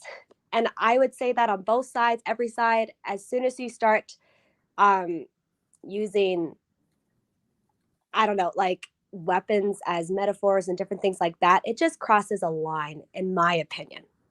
That's my opinion. And then, do you want to talk about what you want? Yeah, so this is Robbie. And what I have to say is, a lot of times when people bring up this free speech argument, it's about politics. You have the right to a different political opinion. And while that is true, what we're talking about isn't necessarily about politics, it's about human rights. Mhm. And the more we push this, oh, it's free speech narrative, that's how we get into situations in not just this particular issue, but in the culture in general, where a lot of the trans community, my community, is in danger now because people think that their right to free speech allows them a right to be hateful. And I think that's where this main issue is. It's not about your right to free speech, it's about your right to be hateful. And people's lives is just a more serious issue than just any other opinion being thrown out there. So that's it. Beautiful. Okay. Thank you, Robbie and Mikey. Audge wants to go next. Yeah, right along with what Robbie was saying with the politics thing, we have that in our Constitution so that you can't get arrested for speaking out against the government. No one is trying to punish Jeffrey R. Holland. They are not taking away money for, I don't know if speakers get money. I think he already has an honorary degree. He's not really losing anything or getting harmed by not speaking. And so I feel like it doesn't necessarily line up with what they meant when the Constitution was written, like the spirit of the law, not the letter of the law kind of vibe. But I also wanted to reference what Alexa said back when she spoke about what she said in the listening meeting about women and the way that Holland perceives women. And the reason why I think that it is inappropriate for Dr. Holland to be speaking at our commencement is because he doesn't view me as a person. As a genderqueer woman, feminine presenting person, however we're putting that at the time, someone who uses all pronouns, there's no way that Jeffrey R. Holland is going to respect that. And if I ever went up to him and was like, yo, my name is Audge, I use any pronouns, never would refer to me as he or they, because Holland does not respect queer people and Holland does not respect women. He respects cis, straight, white men who are part of the LDS church and have enough money to give him. And I don't think that he should be given a platform where commencement is supposed to represent anyone. Those are his own words from the talk where he bashed Matt Easton. Commencement is supposed to represent everyone, and he does not. He does not represent anyone, nor does he support everyone, nor does he like everyone. And my best friend is graduating this spring. The love of my life, who is a bisexual man. And I know that he does not feel comfortable with Holland speaking, because I see my best friend now in a loving relationship with another man, and Holland does not respect their relationship. He does not respect my best friend, and I don't respect Holland because of it. It's difficult to, you can see where I'm going with this. Yeah. If he doesn't support everyone, it's commencement. He has other places to speak where people think that his opinions are valid. Beautiful. Thanks, Audge. All right. Let's go to Emma. And yeah, unmute yourself. Thank you. Yeah. In response to the people that are saying, like, the freedom of speech argument that you brought up, in response to that, I like to show the right to protest, the freedom to protest peacefully, which is exactly what people here on campus are doing. We're trying not to spread hate towards the Church of Jesus Christ of Latter-day Saints. We're trying to show our perspective as allies, as members of the community, and otherwise. And the people here on this panel are here to speak for those who may not feel comfortable sharing their voice, or who may not be able to share their voice because of circumstances that Robbie and Mikey outlined. And we want to make them feel comfortable. So it's not necessarily the fact that we think he shouldn't have the right to speak. Audge said it perfectly, where he has the right to speak, but he can speak elsewhere. He has other places to speak that align with his values, and SUU does not, or has shown that they don't align with those values in past, but more presently, it's up for a little bit of question. So I'd just like to remind people that we are exercising our right to protest, and we have that right as well. Beautiful. Thank you, Emma. Gerardo. Okay, so I do have a couple thoughts, and one is that I believe that institutions, especially federal funded institutions that are funded with taxpayer dollars, have the responsibility to prevent the spread of any kind of harmful rhetoric or content. And they have the responsibility to protect vulnerable people. Hate speech and violent rhetoric are serious issues that can have devastating impacts on individuals, as we have heard a lot of you talk about.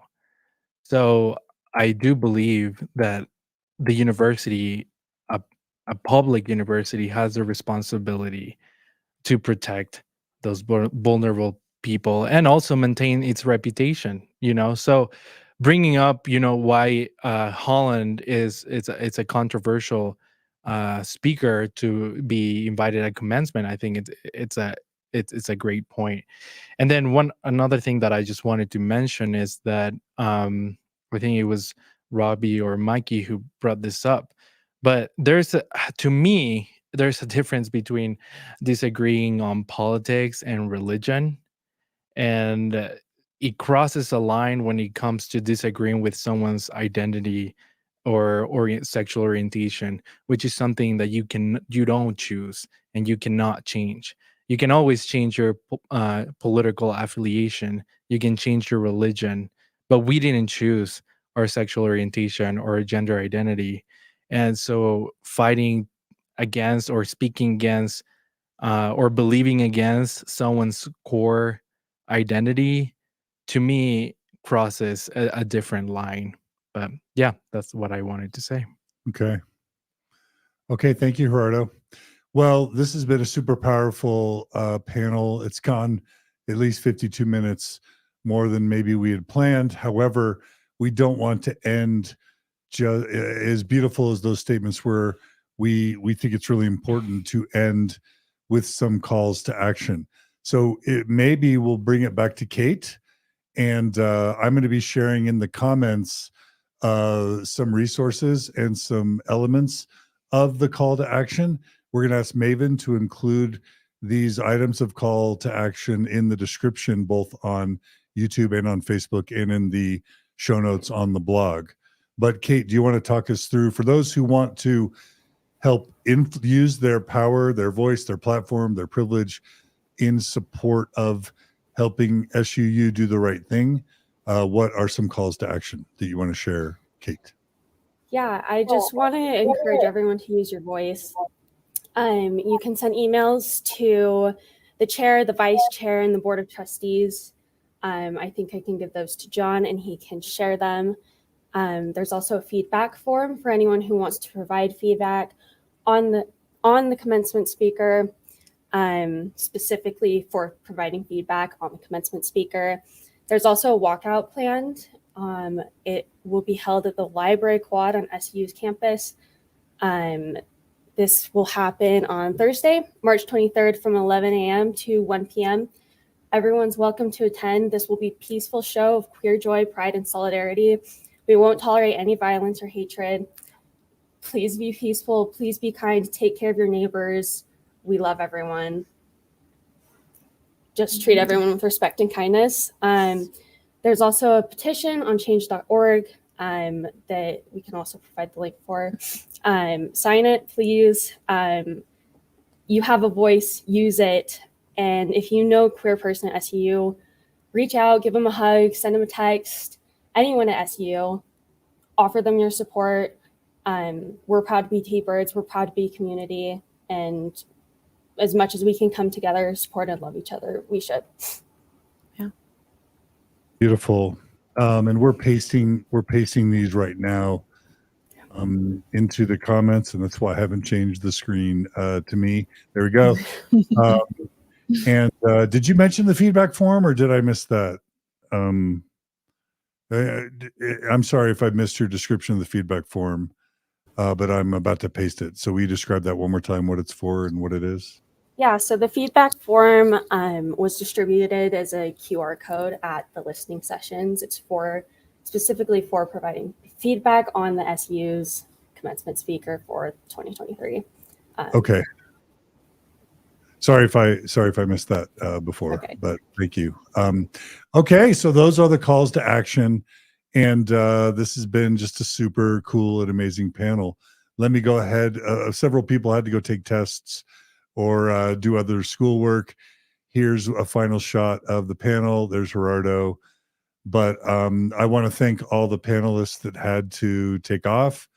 But I also want to thank Mabel and Robbie and Mikey and Cate and Audge and Hannah and Tanner and Brook and Dallin and Alexa and those who had to leave as well, who I'm not mentioning, and Gerardo for helping to make all this possible. Y'all are heroes to us. Y'all are doing really important pioneering work. I remember when I was young, learning about the civil rights movement, learning about the marches on Selma and the Alabama, the bus boycotts, and thinking that I was, denied the opportunity to be a part of some sort of civil rights struggle so that I could use my voice and stand up. And what I just want to note for all of you is that you are doing it. You are raising your voices, using your power. You are putting yourselves on the line in some ways, in a very real way that even potentially threatens your safety, just like the protesters in the South in the early and mid 60s.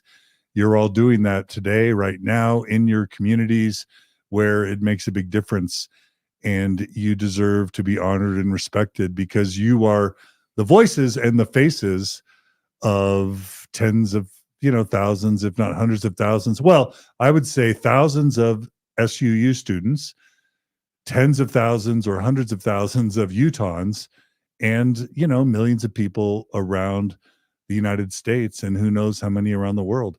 So we all give a big old wave, and can I just tell you guys how much we love and thank and appreciate all of you for speaking up. Thank you. And I guess I do want to say a special thanks, not to diminish anyone's contribution, but I do want to give a special thanks to Cate and Audge, and also to Brook, because they played a really key role in helping make me aware of this, and then in helping to organize and to make these 3 hours as high quality as they were. So thank you, Cate and Audge. Thank you. I want to thank you for giving us a platform, and I wouldn't be able to share my voice and have my friends share their voices without your help. Mm-hmm. And I really appreciate that.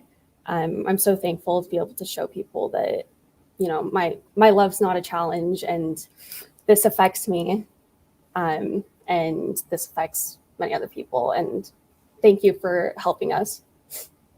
Oh, it's a sacred honor, right, Gerardo? Yes. Gerardo's, you're kind of into this stuff too, aren't you, Gerardo? Yeah. Yeah. Yep. Well, it's our pleasure. Go T-Birds. Is that what I'm supposed to say? Go T-Birds. Yeah. You guys want to show the T-Bird signal? Everyone show the T-Bird birds. Let's do it, Gerardo. You want to do the T-Bird sign, Gerardo? All right, we're doing the T-Birds. Go T-Birds. I'm an Aggie and a Cougar, but today I'm a T-Bird. All right. You guys take care. Please stay in touch. Let us know if there's any way we can support all this going forward. This was a beautiful 3 hours. Yeah, love. Let's all do the love sign as well. I'm all over that. Love. Let's love everyone. And I'm sure Robbie and Mikey are showing their T-Bird and love signs as well. All right, everyone. Thank you so much. Thanks, Gerardo. It's always great to have you. Yeah. Thank you. And thanks to everyone for joining us today on Mormon Stories. Thanks to Maven for doing the stuff behind the scenes today. And thanks to all the commenters on Facebook and on YouTube. We had some people do super chats.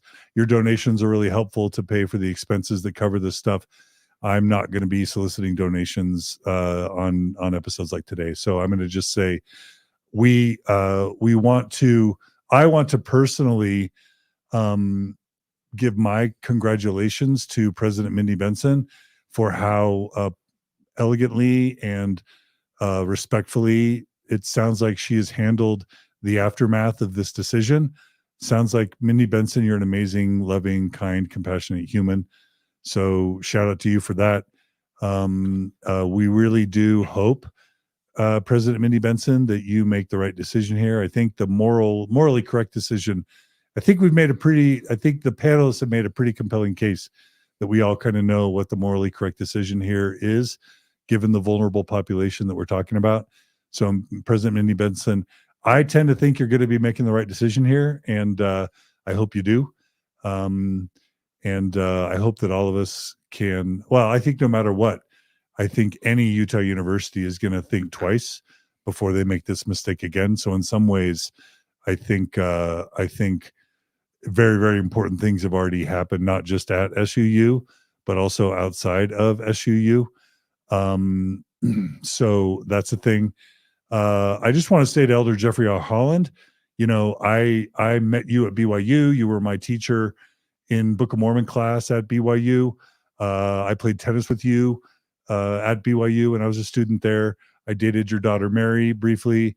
I met your wife Pat. We sang, I think Happy Valentine's Day to you two, or on your anniversary. And I've met you a couple times since then, Elder Jeffrey R. Holland. And I just want to say personally, as the father of several queer children, as a BYU alum, as an Aggie, and as someone who cares about Utah, and as a citizen of Utah, Elder Holland, I just want to make a personal plea for you to do the right thing. I think the right thing for you to do is to step down, find some graceful way to step down so that you're not forcing other people maybe to make this decision, that you take accountability, that you have some, work to do and maybe some repentance to do, not to grandstand or shame you. I want to encourage you, Elder Holland, to follow the steps of repentance that you taught us all to follow and apologize. This is a beautiful opportunity for you to follow your own teachings, the church's teachings, and the example of Jesus Christ. Say you're sorry, apologize, make restitution. And this could be an incredibly powerful moment, and honestly, a game-changing moment for the Church of Jesus Christ of Latter-day Saints in the 21st century. And what if this is a watershed moment where things are never the same, Elder Holland, because you did the right thing? And then maybe, who knows, maybe then lots of universities will invite you to speak because you represent, the principles of the person who you claim to be a special witness of. So that's my personal appeal to you, Elder Holland, as someone who I have known and have met and have had several conversations with.